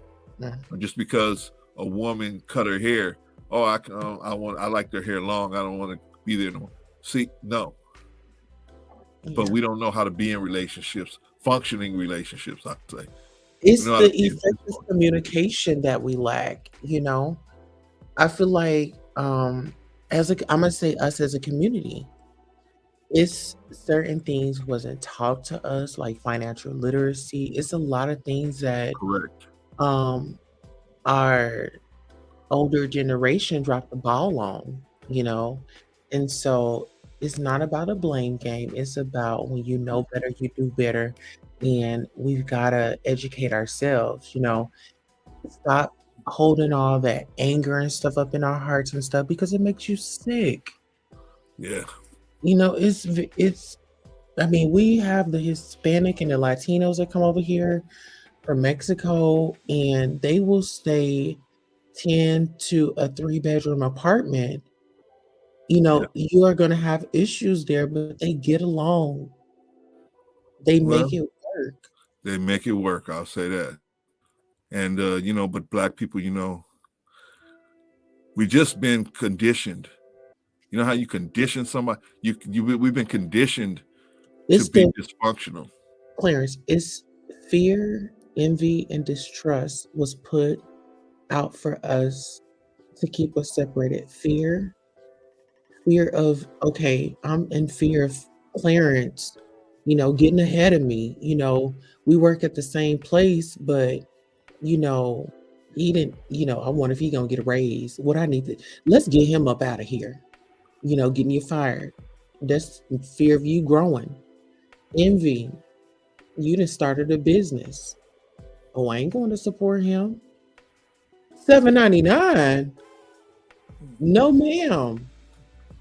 But we'll go right on out to Sears, Macy's, or whatever the case may be. Oh, that's that. Oh, okay.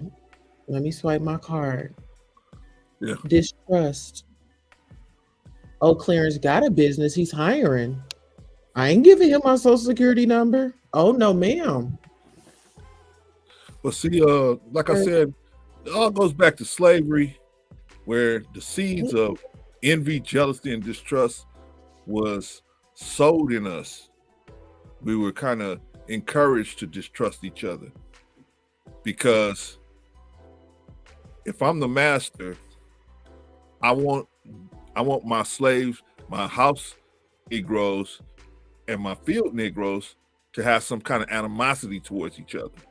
Because if they get together, I'm outnumbered automatically, right?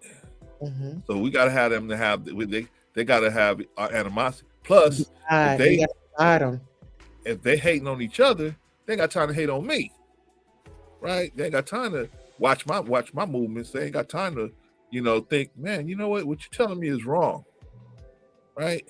Let me ask you a question. What should you do with a slave master? What should you do with a slave master? Yeah. Gather everybody and go against his ass. Hey, but I mean, but let me say it this way: a slave master is worthy of death, right? A slave master is worthy of death. What else can you give him? If you let him alone, you ever seen the movie Shaka Zulu? I haven't. Maybe I should watch it. If you get a chance, he was left for dead. His father wanted to kill him because they told his father that he was going to be immortal. He was immortal. They told his father he was immortal, and so when he found out he had a son, he said, "My son is going to come and take my throne from me." So he was trying to find him, and he found him, and he thought he killed him, but he didn't. But anyway, Shaka Zulu survived, became this great warrior king in Africa. And so one time he was talking to some of his subordinates, and he said, they said they weren't going to, they had the enemies on the ground, and they weren't going to kill them. They were just going to leave them or enslave them. They wasn't going to kill them. And Shaka Zulu said, "We gotta say unalive here, honey." Huh? We gotta say unalive on here. Stay on alive. Unalive. Oh, unalive. Oh, I'm sorry. So he was going to make them unalive, right? And no, the people wanted them to stay alive. Shaka said, "No, murk them." And they said, "Why? They're not. They don't have no weapons. They have nothing. They're just old men and little kids and old ladies. Why are we gonna murk them?" He said, "Any enemy you leave alive, wounded, will nurse that wound, get strong, and come back to fly at your throat when you least expect it. Get them now, right?" That's the same thing with a slave master. You leave a slave master to stand on his feet, even though you broke the chains of his mastery. He's gonna just figure out a better way to enslave you, because that's where his mentality works, right? So he can let you out the trap. You gotta keep you binded up. Well, I mean, his world is built on your enslavement, right? So therefore, we got to get rid of you so we can build this new world that's not built on that. It's built on righteousness. The new world is built on righteousness and people treating each other right? Everybody having tolerance for each other and treating each other right. So why did I bring all that up? I brought that up because we've been taught and we've been pitted against each other since we've been here, right? We were pitted. They used to, just like they fight chickens, and they fight dogs. They used to fight niggas. They used to fight niggas like that, right? They used to brand niggas. They used to take, like they brand a horse or they brand a cow. like we see on Zeus right now. right? So I'm telling you, so this is where all of this deviant behavior come from. And when I say deviant, I mean other than treating people in the righteous way. That kind of behavior, and especially to ourselves, right? Mhm. We walk into a white man's store, white man say, them shoes are $300. Here you go, boss. Wop, wop, wop, wop, wop, wop, wop. Walk into the black man's store, these shoes are $300. $300? Come on, man. You gonna Let do me me get a like that? discount. I'm your Let me get a brother, man. discount. I need a discount. Right? Your brother, man. Come on, man. How you gonna do me like that? That's crazy. That's crazy. But that's what happens, right? That's what happens out here. And so what do we need to do? What can we do? What can we do? We were talking about this yesterday. I mean, yeah, it was yesterday. Yesterday was Sunday, right? Yeah, we were talking about this yesterday. What can we do? Well, we gotta start looking at each other as worthy, right? Yeah. But I still say black women have, shout out to Brother Vaughn, black women have a serious problem. Well, the ones that don't see the lane as somebody to even engage, they have a problem. I should say it like that. Mhm. If you're not ready to at least give think outside the box a little bit, it's gonna be a struggle in my opinion, because like I say, black men are civilized. They can go off the reservation. They don't have to just sit around watching the top 2% of men banging and banging and slanging all these chicks, right? They can say, "Hey, okay, you got it, boss. You got the sisterhood. Let me go over here and go with Miss Ann and whoever else, right?" Mhm. So that's Wow. my opinion. That's my opinion on that. You know what I mean? It's just a lot. I just really wish that people would just be open to wanting better and letting go of those toxic misinformation traits, you know? And I feel like us as content creators, we can do that by continuing to put out great content, and people will gravitate to, oh my God, I like when I go to this channel and they talk about real topics and it's not all that back and forth and drama and this and that. I mean, some people got to get their fix. I'm not saying, trying to control nobody, but I'm just in a space right now where I want to bring awareness to anything that's brought to me. Yeah, it sounds good. Sounds good. You know what I mean? Just the best thing to do is like you want to be treated. That's the Hmm. best. You know what I mean? I want to be treated with respect. I'm gonna treat you with respect, and then we go from there. But Absolutely. I can't be like, oh well, I'm not gonna treat you with respect, but I want you to treat me with respect. That ain't gonna work in today's world. In Right. today's world. So, can I give you a couple of different things I think would help us as Black people? Yeah, go ahead. Oh, number one, I think the number one thing that would help us as Black people is for our men to look at the sisterhood as more than just jump off or just somebody to get get some sex from. I think when they look at our sisters as more than that, I think they will be able to put their mentality in a place where they deciding where remember I was talking about the love, they can actually start loving somebody. But a lot of our men are scared to fall in love because they've been hurt. They've been hurt by their mothers, and they're hurt by their aunts, or hurt by a female teacher. They've been hurt by a female in some capacity, and they feel like, why should I love any woman? And you can't develop good relationships without love. The next thing I think is the sisters. I think we got to get the sisters to stop following hypocrites like Cardi B and Nicki Minaj and what's the other one? Meg the Stallion, because they just leading them down a path to destruction, right? And the city girls. City Girls, another one, right? Yeah. And they just and go Glorilla and all that. They leading our women down a trap, right? Mm-hmm. Where they make you think that, okay, I'll get attention, and you will get attention from men.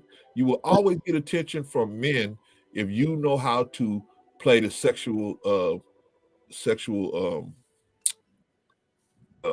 tension game, right?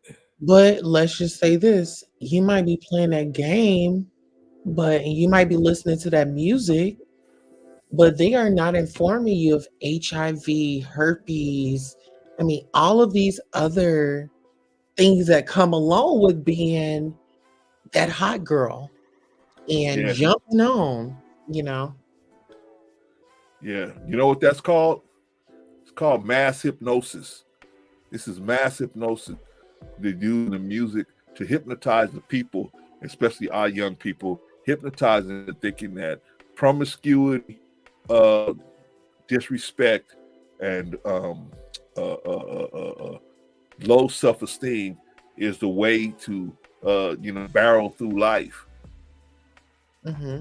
And unfortunately, we see a lot of times, man, by the time some of these people hit they hit the, by the time they're about 30 years old, they hit the wall from treating people like that. It's sad. And But then another thing, you got these women, running across seas, getting these new bodies, and they're not taking care of the root of the problem. It wasn't your body, it was insecurities that you had. yeah, well, And now, women are insecure too. They insecure too.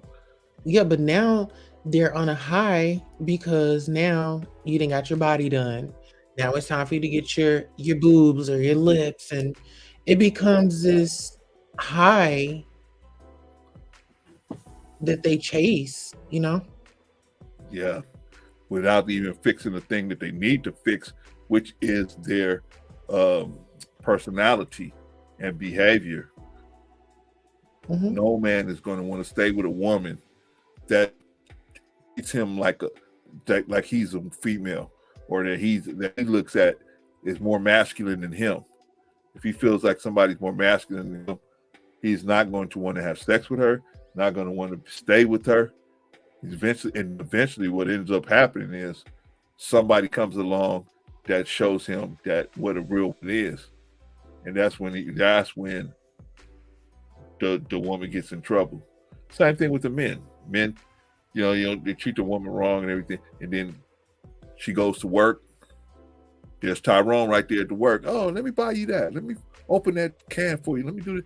And next thing you know, Don't want you to break that nail. yeah. And then next thing you know, they go to lunch. Lunch leads to dinner. Dinner leads to a movie, and movie leads to pumping and sweating in the shit. And so but we don't see it, right? Because we all too busy grinding for this money, grinding. We don't know how to take a step back and look at life and what life is really about. And that's treating people right and having people treat you right. That's what life is about. Yeah. Everything else is just icing on the cake. Everything else is just icing on the cake. If you're lucky enough to have a decent job that you can pay your bills and stack a little money to the side, that's good. Mm-hmm. But the best thing to have is relationships with people that won't have a relationship with you, and they want to do things for you. You want to do things for them. Are they just good people? Absolutely. You know what I mean? That's what I'm about. I'm just about, I don't, it doesn't take a lot to please me. And I think that's why it works out with me and my honey, because, I don't have to have like the latest Chanel or something like that. Like, I want land, I want animals. I just want to be off the grid with my family raising animals and stuff, and eventually grandchildren. And you know, throw parties for the family and stuff. Right. But those are just things that we have to work for, of course. But I'm all about family. I'm all about being a law-abiding citizen, a good person, and I just say I'm thankful that I recognize my mental health and getting the help that I need, because flying off the hinges and just being wild and things like that is just not attractive and it's not cool. It doesn't look right. We're parents out here, we're getting older. That's for the kids, that are going through school, you know. Yeah. We Yeah. didn't have their phase.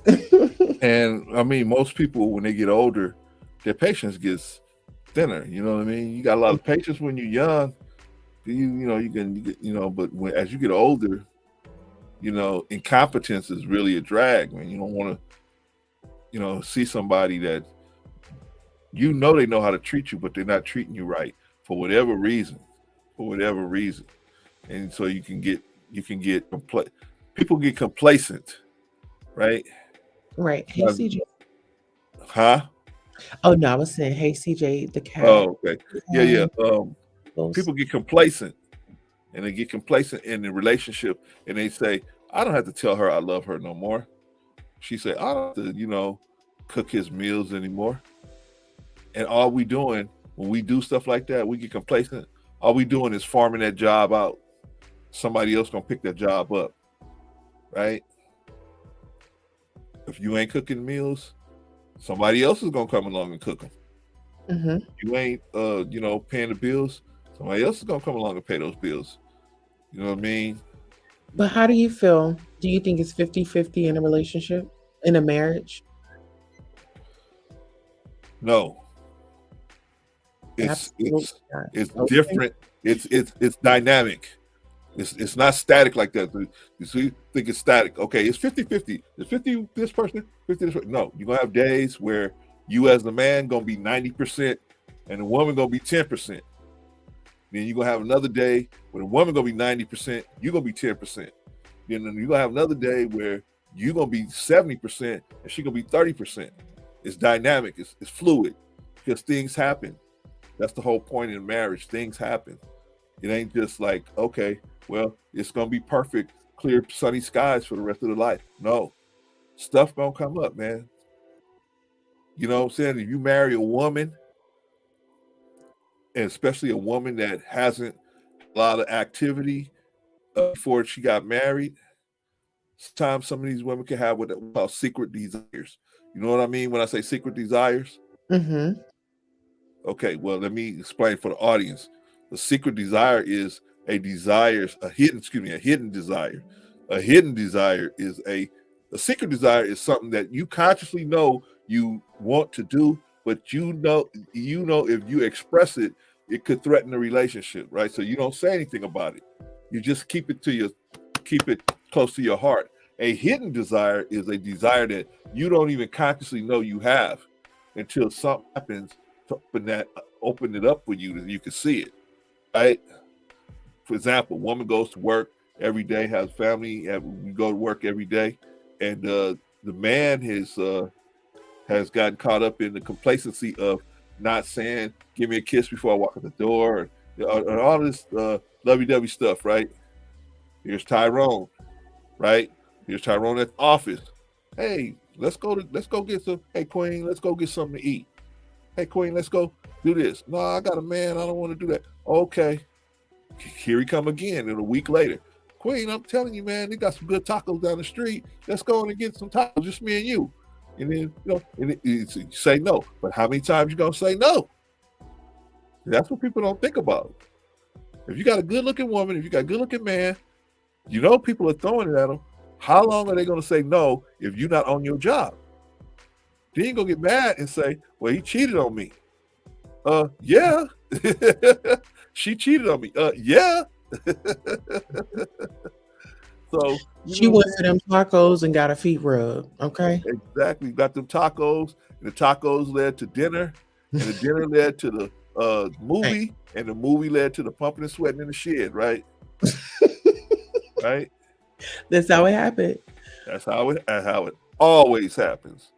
That's how it always happens. In a marriage, I believe it should be 100% on both parts. If each party does not give their whole self to the other, the marriage won't be successful. So yes, 100% on both parts. I agree on that. And that's nice. That's a nice Disneyland way to think about it. But in reality, it's not going to be like that. In reality, some days you have to carry the whole load. This person is sick. They're not in their right mind.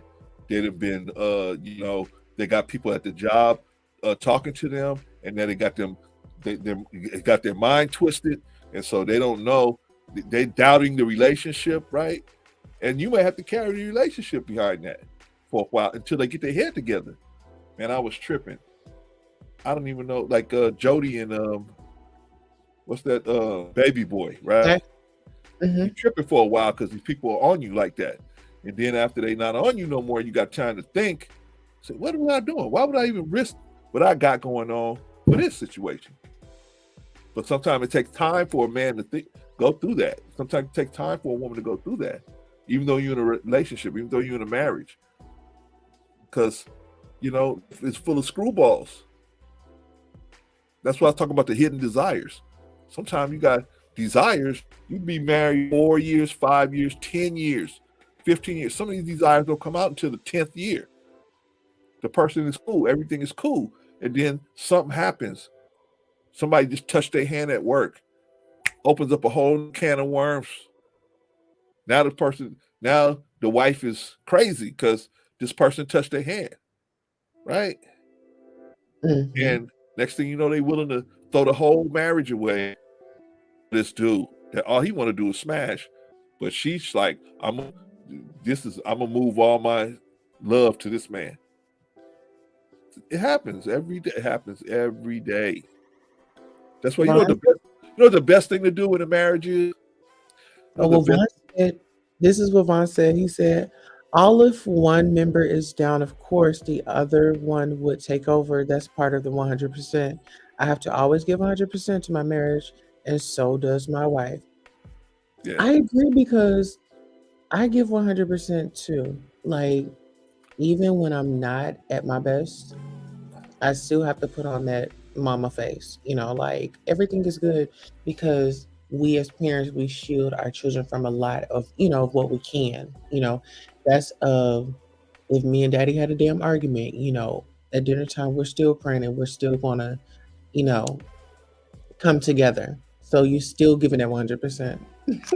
Well, I mean, it's everybody's different. How you may work it, or the way I know is I've seen where there's gonna be time where the other person can't even put in 5%. They can't even put in 1% because they're either sick or they're so they've checked out of the situation. You're pretty much like based on the circumstances. Exactly.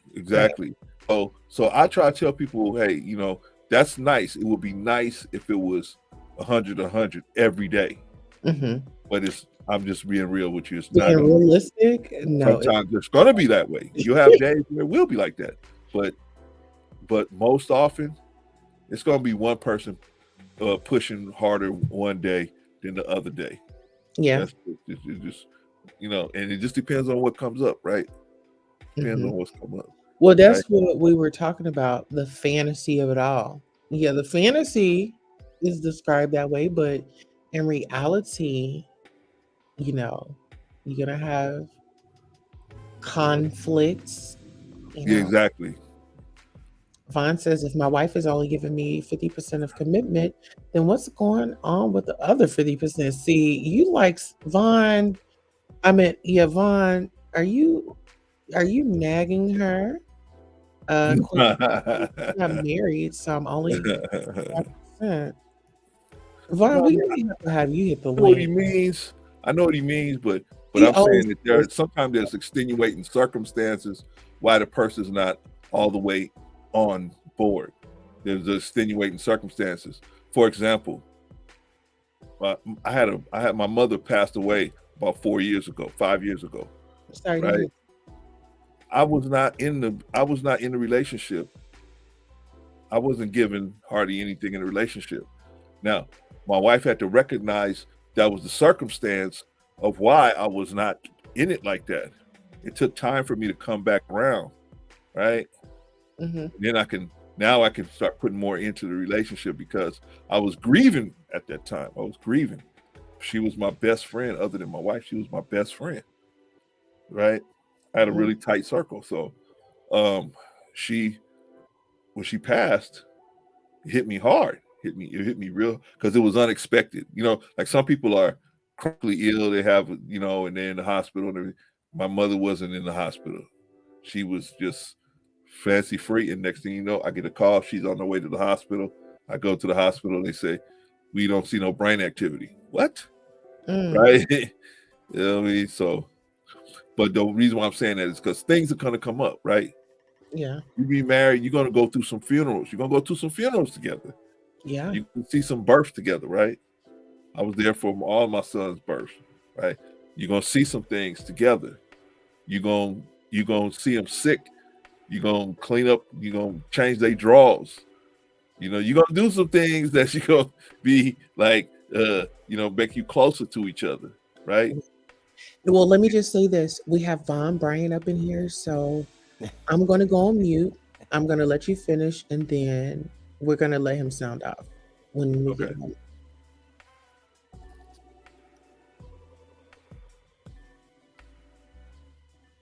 Von? Yes, sir. I'm here. What's going on? Von Bryant. Yes, sir. I thought she said that she was going to let you finish. It seemed like I haven't talked to you not so long ago, Von Bryant. Yeah, it's been a while, right? All right, Vaughn. Okay. See, but you see what I'm saying, Vaughn? Like sometimes you'll have a point where you're gonna have that somebody's not gonna be all the way in the situation, right? For whatever reason, right? Yeah. For whatever reason. So sometimes, and that's what I was talking to her about love in the beginning. I was talking to her about that's where that love is gonna kick in because you didn't sign up to just love them when everything's good, right? You signed up to love them no matter what.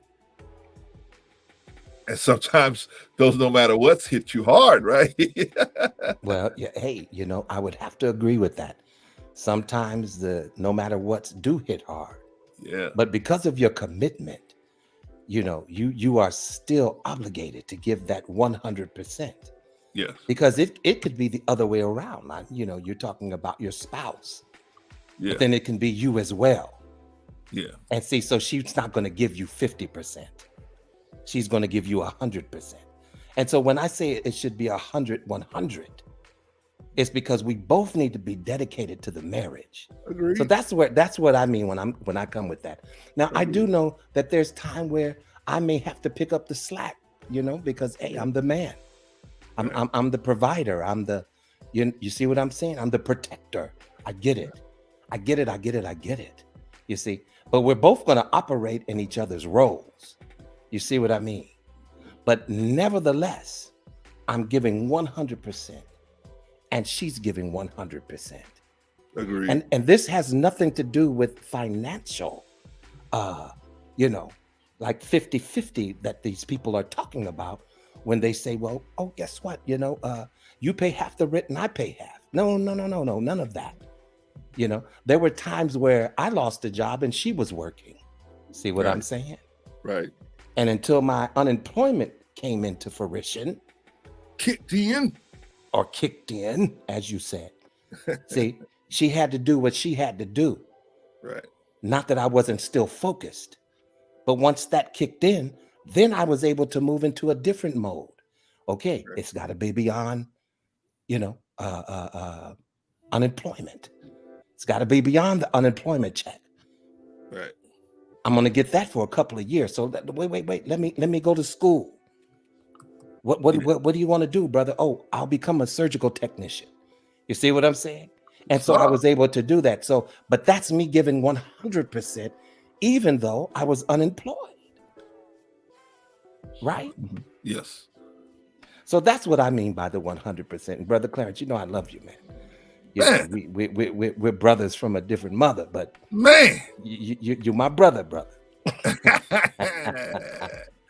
Yeah, man. You know, like I said, I'm just trying to, you know, spouse some information, man. Maybe will help these youngsters, man, in their relationships and something that would, you know, help them get, you know, telling them the real. You know what I mean? That life is tough. You know, life is tough. It's not easy pickings all the time. Sometimes it is, but a lot of times it's not. So you got to be prepared for all of that.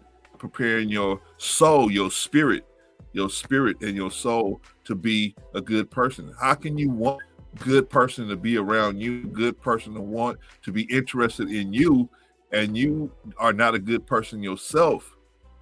How can we expect that? No, hey, I get it, man. That don't make no sense. You know, and I agree with you on those lines. Yes, definitely, I do. You know, yeah, man. I mean, you know, I was gonna ask her something, man, but something. Well, man, what happened? Are we doing the show? Or what happened? I guess we doing the show, man. In Tulsa, she didn't just abandon us, did she?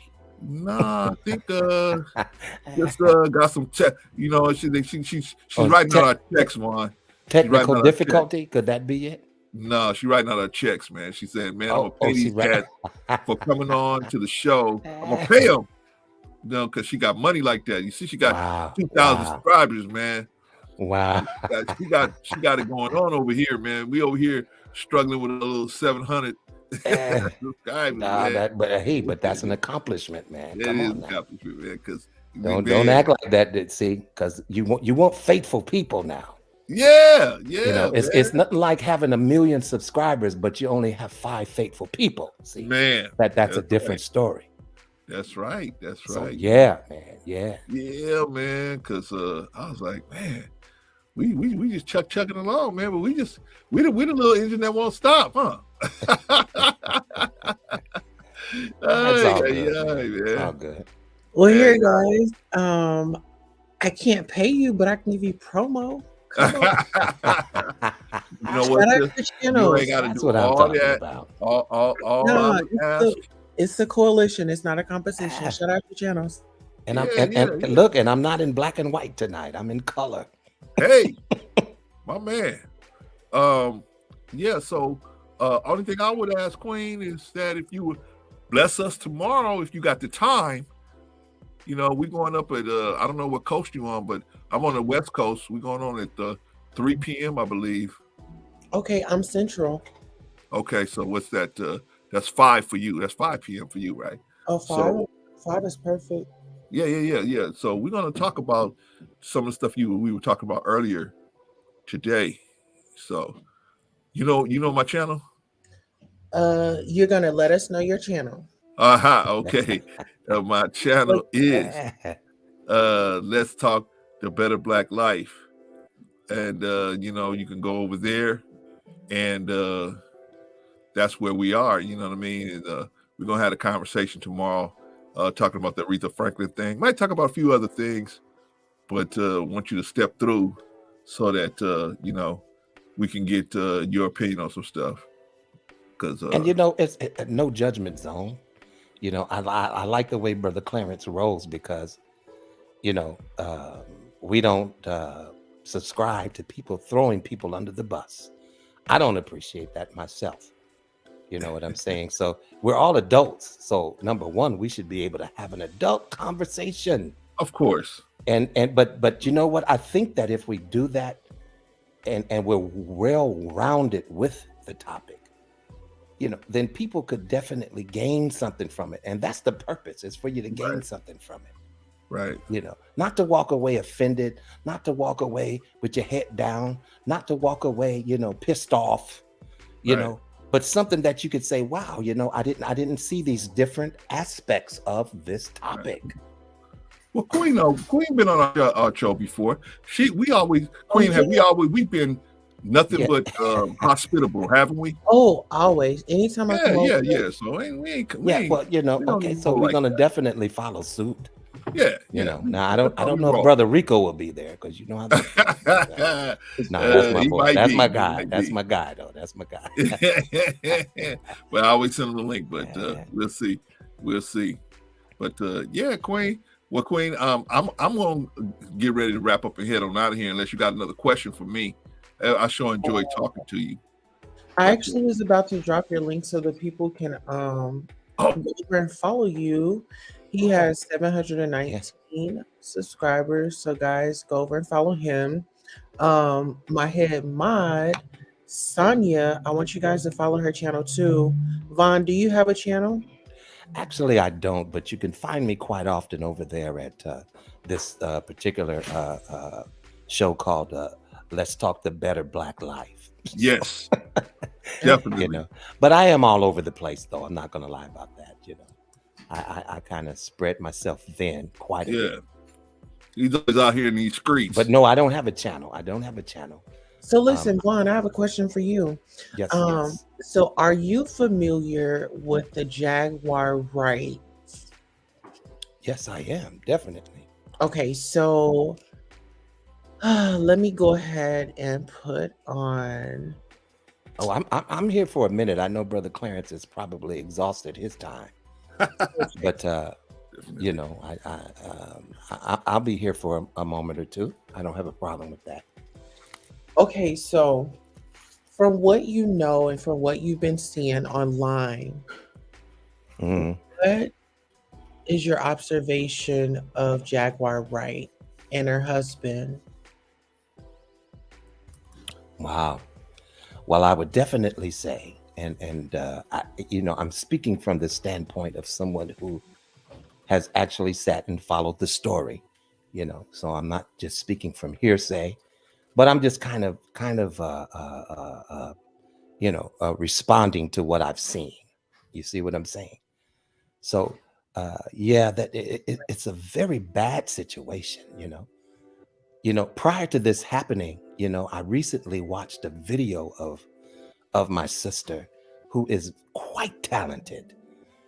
She did a whole show on I'm not sure, Cole Porter or whoever it was, songs, jazz tunes, and man, just awesome. If you were to watch the work that she did, I think it was about 1 hour and 30 minutes long, concert. Voice was impeccable. You see what I'm saying? She has a great talent. Yes. But beyond great talent, sometimes we have deep-seated issues that we're dealing with. You see what I'm saying? And so my heart does definitely go out to her, because she does have some challenges that are going on. You see what I'm saying? I don't know if what her medical diagnosis is. You see what I'm saying, as far as psychologically concerned, but my heart just goes out to this sister. In a way, it kind of reminds me of a Nina Simone, who she's very adamant about expressing her appreciation for, and even with Nina Simone, she had some issues and challenges, and if any of you are not familiar with Nina Simone, you can go up and look her whole story up. They even did a movie about her, and even when it comes to individuals like Donny Hathaway, who dealt with issues, but everyone could all admit that he was such a great talent. He had a great gift, so it's unfortunate to me. I don't scoff at anyone who is challenged in that area. You asked me also about her husband. I seen little clippets and different things of the recent episode that happened. But at the same time, I really can't really define his character because I don't know him that well, Hmm. But what I will say is there's a lot of shenanigans going on. You know what I'm saying? Right. And if we were to be honest, looking at it, it's a total mess, total mess. Anytime that you are standing up and throwing ashes of your dead son Mm. at individuals, that speaks to the status, of your psyche, of your mind. So, yeah, you know, And but that's but why I felt like this was way too early. She's out way too early. And that's just my opinion. Because when she was behind those walls and she made that, she was on the phone and I'm going to get him, that still sticks with me because it only takes that one moment for them to get into it. And yeah, it's going to trigger you, put me in there, in my opinion. yeah, yeah, and I mean, listen, they're just living their lives out in front of everyone, but there's so many of us behind the scenes who struggle the same way. You Hmm. see what I'm saying? It's Yeah. just we're not seeing, Yes. and so when we take a judgmental approach to the situation and say, oh, she's crazy, she been crazy and blah blah blah, this and that. See what I'm saying? Yeah. Now see, now you're going a bit far because you don't know what it is that brought her to that place, unless you know personally. Yeah. We only seen the And many of us don't. Many of Yeah, us we don't. only see in the aftermath. We don't. That's just like somebody poking the bear. You poking, and then the bear just go off, and everybody confused because now the bear hungry and he coming after you.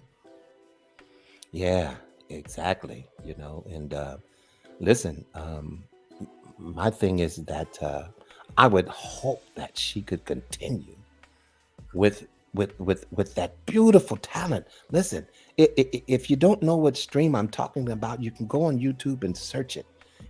She did an entire concert where she did, I think Cole Porter or just jazz standards, Mm, and man, impeccable, impeccable. I could hear all types of people in her voice. I could hear Jill Scott. I could hear Nell yeah, Carter. I could hear Randy Crawford. I could hear, oh my God. I said, wow, I didn't know, I didn't realize that she was that talented, to be honest with you. And I'm a musician, uh, and so I could recognize talent when I see it, and hey, my heart goes out to her. I just pray that she gets the help that she needs. you know I just hate to see people out here like that, yeah. and she's had a history though of incidents. Well, we saw Yeah. Whitney Houston. We Oh saw, yeah, we've you seen the know, meltdown. Yeah. we've seen meltdowns, and it's like, Yeah. are we just doing this? I mean, are we really gonna watch her deteriorate through content? Like the people that are around, are y'all really going to,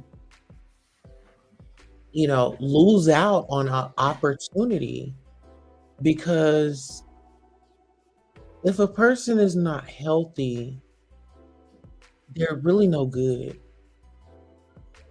Yeah, I mean, they're not at their best, because see, now you have to You just gotta agree, get triggered. you have to agree, Queen, that listen, a lot of people are very functional even though they're not at their best.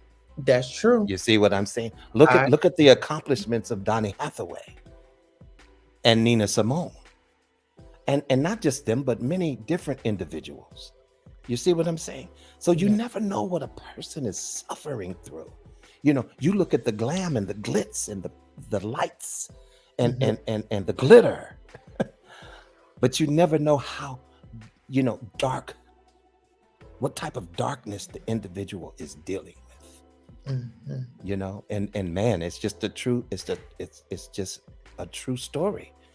So when I look at this sister, man, I wish there was something that I could do or that can be done about her situation, you know. And sometimes we get a little so far gone until, you know, we reject different help that we could possibly get for our conditions. You're just out there. And now that just puts us out there, you know, to just kind of roam and do whatever it is that we see fit, you know. How do you feel, or what is your opinion on, Jaguar? She was, away for 9 days. And the first thing that she wanted to do was grab her phone and get on social media. What are your thoughts on that, being that the last live that we saw was the Ashes, her husband? What are your thoughts when she gets out and social media is the first thing that she runs to? Wow. I mean, you know, like I said, different people respond in different ways. You know, maybe she felt that she wanted to explain herself more because of how she presented herself prior. You know, sometimes when you make a mistake in front of everybody, you want to get in front of everybody again so that you could try to, you know, fix it somehow, you know. And I'm not sure if that's the case because I didn't see the video that you're speaking of now. Mm-hmm. You know, but just this, in my logical mind, I would think, well, maybe that's the purpose of getting back on social media immediately after you know, had some major discretion in front of the world. You know what I'm saying? So Yes, absolutely. now, do I think that was a good move for her? No, I think that you should, you know, maybe have some people that work with you put out some statements and you kind of sit down and rest and recuperate. Yes. You see what I'm saying? Until you're in a space where you can approach the public and say, okay, hey, you know, hey, I was a little off now. I was very off, Yeah. you know, but I'm back in my right mind, thank God. I don't And even think she even slept there. I mean, probably like, a few Yeah. hours, but I don't even think that she slept there. She was saying, oh, I ran Bible studies, I did meditation, but the goal for you was to spend time with yourself and get to know Jag all over again and see what Jag needed to do for herself. She's hadn't helped herself. She's in there trying to help everybody else. Yeah. Well, I would Not definitely saying say that that's a that, bad, you know. yeah. My prayers are definitely with her, and this is definitely possibly a very confusing time for her. You know, and what can we do about it? You know, we can't change her mind. You see what I'm saying? There has to be something higher than me or yourself that's able to step in, you know, and bring about a change or some type of resolve, you know. And I just and don't want to see we're about to RIP Jag. You know what I'm saying? Like, I just want her to get herself, her mental and all that in check. But I don't think that there's a big crowd of people around her because there's too many energies. And until she can get on, I don't know if she's prescribed anything, but if she is, maybe she needs to take a break, focus on that. And once she finds a balance, then come back and let's try it again. But in the meantime, if yeah, she's so interested about content, well, document you figuring out if this is working for you or not. Let us see like the daily, but don't come live. yeah. I think, you know, there is a time and a space where you should, you know, pull back from social media, you know. Definitely when it comes to your personal life and you know, just your mental status. You know, sometimes it is definitely in order to pull back and say, let me go on a hiatus. You see what I'm saying? Or a sabbatical or whatever you want to call it, Yeah. but let me get somewhere to myself and seek God. And so, and I'm sure you probably know me by now, but I have to put that in there somehow, Yeah. Because that is the major force. That's the life force, He's ahead of my life. is that creatorial God, the creator, Mhm. the most high. And so when we get to a place where we can't tap into him, man, all things, all hell could break loose at that point. Mhm. He is the hedge. He is the fence that's around me. But I ain't gonna go into that, because I might speak in tongues or something like that, and then your listeners will be confused. So let me pull back on that one. Oh, you're all good. I'm over here just enjoying the engagement and the enlightenment. Most of all, we want the best for our sister. We don't want to see another RIP. And we, I Yeah, think exactly. people need to be a little bit more responsible that are around her, that are being her caretakers and things like that. Um, I'm just so scared for her husband. Yeah, I believe they both are contending with issues. You Hmm. know what I'm saying? And man, it's, I don't know how it got to this particular point to where it got this bad. You know what I'm saying? But it's a mess. So we have to agree on that point. That's It's true. definitely a mess. And so the only thing we can do as onlookers, Right. and please understand that that's exactly what we are. Hmm. We can always determine or make a judgment based upon what we've read or what social media presents to us, but the real story lies in their own personal lives.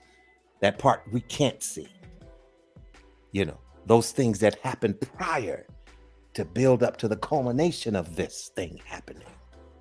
So yeah, I'll say that. But Absolutely. wow, thank you for having me on. I seen my brother up here, and I wanted to always have his back when he goes somewhere. Oh, Not thank not not that anything. I'm pretty sure he can handle himself, of you. course. Security. Yeah, yeah, right, exactly. But I just wanted him to know that yeah, you have people that follow you, and have your best interest at heart, and that are supporting you. You see what I'm saying? And in this space, I think it's a good thing for us to support each other, because we have a great opportunity on YouTube by having a platform where we can literally help people change their lives. If that's what we decide to do with the platform. Now, there's a lot of bullshit people are doing with the Yeah. platform. Excuse me for cursing, but I'm just saying. You see what I'm saying? Yeah, I But understand. That's when you my goal. decide to utilize the space for something that's very beneficial to others, well, then now you reap what you sow. So yeah. That's true. Um, I definitely want to thank you for coming by, the engagement, the knowledge, and also the fellowship. Well, thank you. Hopefully we'll see you tomorrow. Absolutely, five I know o'clock. we want to. I don't like nobody talking about Aretha Franklin. No, let me quit it. Yeah, I'm gonna bring all the But heat tomorrow. yeah, but you know what? But I think your perspective would definitely be needed in that Oh, absolutely. space. You know what I'm saying? Mhm. And really, it's not just to be judgmental of those who hold their views, but at the Right. same time, come on, let's have a discussion now. I mean, you're taking a national treasure Yeah. and you're pissing on it. Yeah. So let's talk about that. Yeah. I'm So definitely listening here. I'm definitely gonna have my bottles of water so I could oh, be okay, cold okay. tomorrow. But trust and believe it's going to be a topic that we're all going to dig into respectfully, Yeah, but respectfully. you're going to feel it. But you know what? The thing is, we should feel it because Mhm. it to me it's very unfair to have a conversation and not invite others into it. Yes. Because you know what we do? Oftentimes in these spaces, we have our little echo chambers. See what I'm saying? Yeah. But we never pull in the others that we're talking about or that Mhm. we're trying to address. So we never really hear their perspective, you know? And of course, adults know how to agree to disagree, you know. Yep. And there's no need for disrespect at all, you know. But man, I'm looking forward to it. You know, I'm gonna pray, you know, ask God to keep me because I'm upset and offended, like Shaka Khan said Yes. when she said it's my party. You know, I started, I'll end it. You know what? She said I'm upset and offended.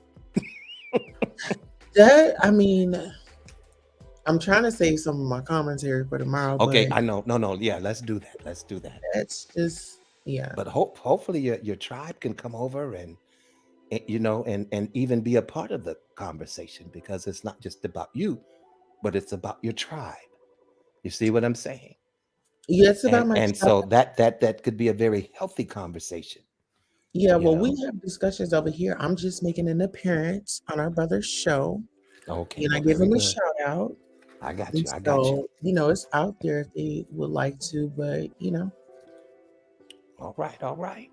they're pretty protective over me. Yeah, A man yeah. that came over, he got security, so I'm gonna have to answer to my people about this a little bit. Well, it's nothing like that, but yeah. I know what you You mean. know, Listen, it's all you fun. know, Okay, we yeah. can shoot the mess. Yeah, and Yeah, believe me, I don't believe that there should be any disappointments. I think that if we really strive toward understanding, you yeah. know, but It's but in all fairness, it should be space. It's like I all said. in a Yeah, go space. ahead. Us bringing our concerns and all the goodness to it, but a lot of content creators, you know they're kind of funny about that, like mentioning people or promotion and stuff, and I'm like, I don't feel a way about it because God gave me this platform for the people. So I don't mind doing that. I actually enjoy doing that. A lot of people, they don't show up for the content creators. They feel like, oh, you're a small channel or something like that. So I try to support everybody the best of my ability. Well, hey, that's all we could ask, and that's all I could do, you know. And Yeah. yeah, and listen, I'm not a great YouTuber, you know. I'm on different platforms and just sharing my opinion. You know what I'm saying? And Right. I like being in that space of a panelist. You Mm-hmm. know, I oftentimes I admire you content creators because, you know, you stay there in the thick of it. Baby, You it's a know, lot of work. see me, you know, I may be my skin may not be as thick, and before I say something that I shouldn't, I need to be in a space where I could kind of dip out. You Yeah. know, Um. and so I listen, yeah, man, I admire you all for being able to do that in spite of the disrespect and different things that people do, and you're still able to either, you know, politely put them off or, you know, move on with the content, Mhm. you know. So Oh well, I'm I'm not a, there yet, but they call me a troll and a clout chaser and all that. So I'm familiar with okay. the life. I didn't know you had those titles. Oh yeah. I just down and through there. Okay. Okay, all right. Well, they made a funeral about me. They tried to bury me, and Oh then, man. I mean, I'm Oh, powerful. oh, so you stirred up a whole bunch of stuff. Oh man. All Look, right, brother it wasn't Clarence, even. watch out now. Watch out. Listen, it wasn't even about me. I was just caught in the middle of something. I was Oh, collateral okay, damage, got it. and Got it. I was just, I was stronger than what they thought. Okay. Well, So hey, we're see, still here. that's why I say I don't underestimate anybody. You see what I'm Absolutely. saying? Yeah, Listen, exactly. but this here over here, like if you ever visit the channel, we cover local topics, Okay. hot Well, I'll topics, definitely be back to check it entertainment, out for sure. entertainment, and after dark sometimes. So feeling a little frisky, come over after dark. Well, I am married, and I don't Well, know look, if I'll be yeah. doing a lot of after dark stuff Well, look, no, other no. than here. You can Yeah, bring her with with. Bring the- her with. Mhm. oh, I can have a +1. Okay, I hear you. Yes, listen, it's for everybody, Okay, I got you. I got you. I got you. Yeah, and it's All fun and right. it's safe, and we do have safe words. You just create your own. Okay. Mhm. But yeah, Well, so thank you so much for putting yeah, up with me tonight. you And are totally fine. Tell your wife, thank me later. yeah, she's over here listening. Tell her thank me later. She got a little break. Yeah, but and see, I be trying to tell people that, they say, oh, yeah, you ain't spending time with your wife and blah blah this and that. And you'd be on YouTube. But see, the thing is, a lot of times she loves the free time. Mhm. Oh, good, he's on YouTube. Yeah, like I know it. He's I know you are. occupied. Yeah, that's what it is. Let me have my little free time and blow dry my hair or do what I want to do. Mhm. Yeah, Now she can I could file be her quite nails. much at times. But Yeah, now she can have her some of the ice cream and ain't got to worry about you hovering over her. exactly. All right. Well, you have a great evening. Calling you out. It's time to go. And, yes. And All right, well, Mr. Brian, thank you so much for coming by. yeah, And I'll be back. I'll definitely be back for sure. okay, well, you have All a great right. night. All right. You too. All right, bye bye. Good night, Queen. Okay, so we said goodnight to him and his wife, and this was a great show, you guys. Make sure you catch us. I did have another show planned for tonight, but I think I'm gonna save that for Wednesday. Um, I'm gonna visit over there tomorrow, and then I have something really, really, really big for you guys this week. I can't really say too much about it, but I really have something really big for you all this week, and I would really love for you to pull up. It's gonna be this week. I'll post it on the community wall, and yeah. So check out the community wall. Make sure you are subscribed and have all of your notifications set. Um, Also, if you want to be a member, subscribe for $2.99, $4.99, and $9.99. We are working, we are grinding, and make sure you follow my head mod, Sonia Mabia, and also follow the other link to the my homeboy's channel. Darn it, I forgot. Let me see. His channel is Let's Talk the Better Black Life. Okay, and then Sonya Mabia's channel is in there as well. All right, good night, guys. See you next time.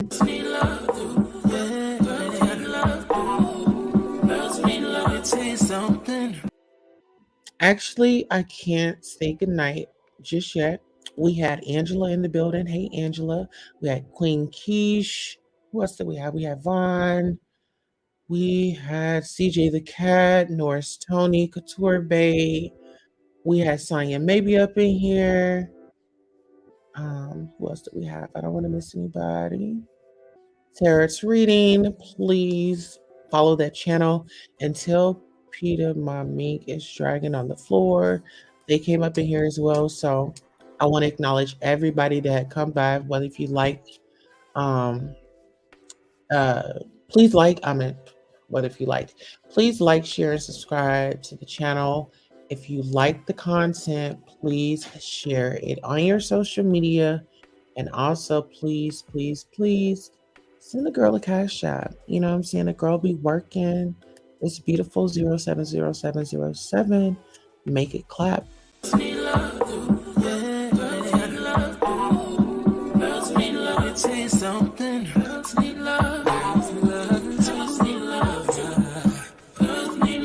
What's a girl to do? She needs love. Girls need love. Girls can't never say they want it. Girls can't never say how. Girls can't never say they need it. Girls can't never say nah. Girls can't never say they want it. Girls can't never say how. Girls can't never say they need it. Girls can't never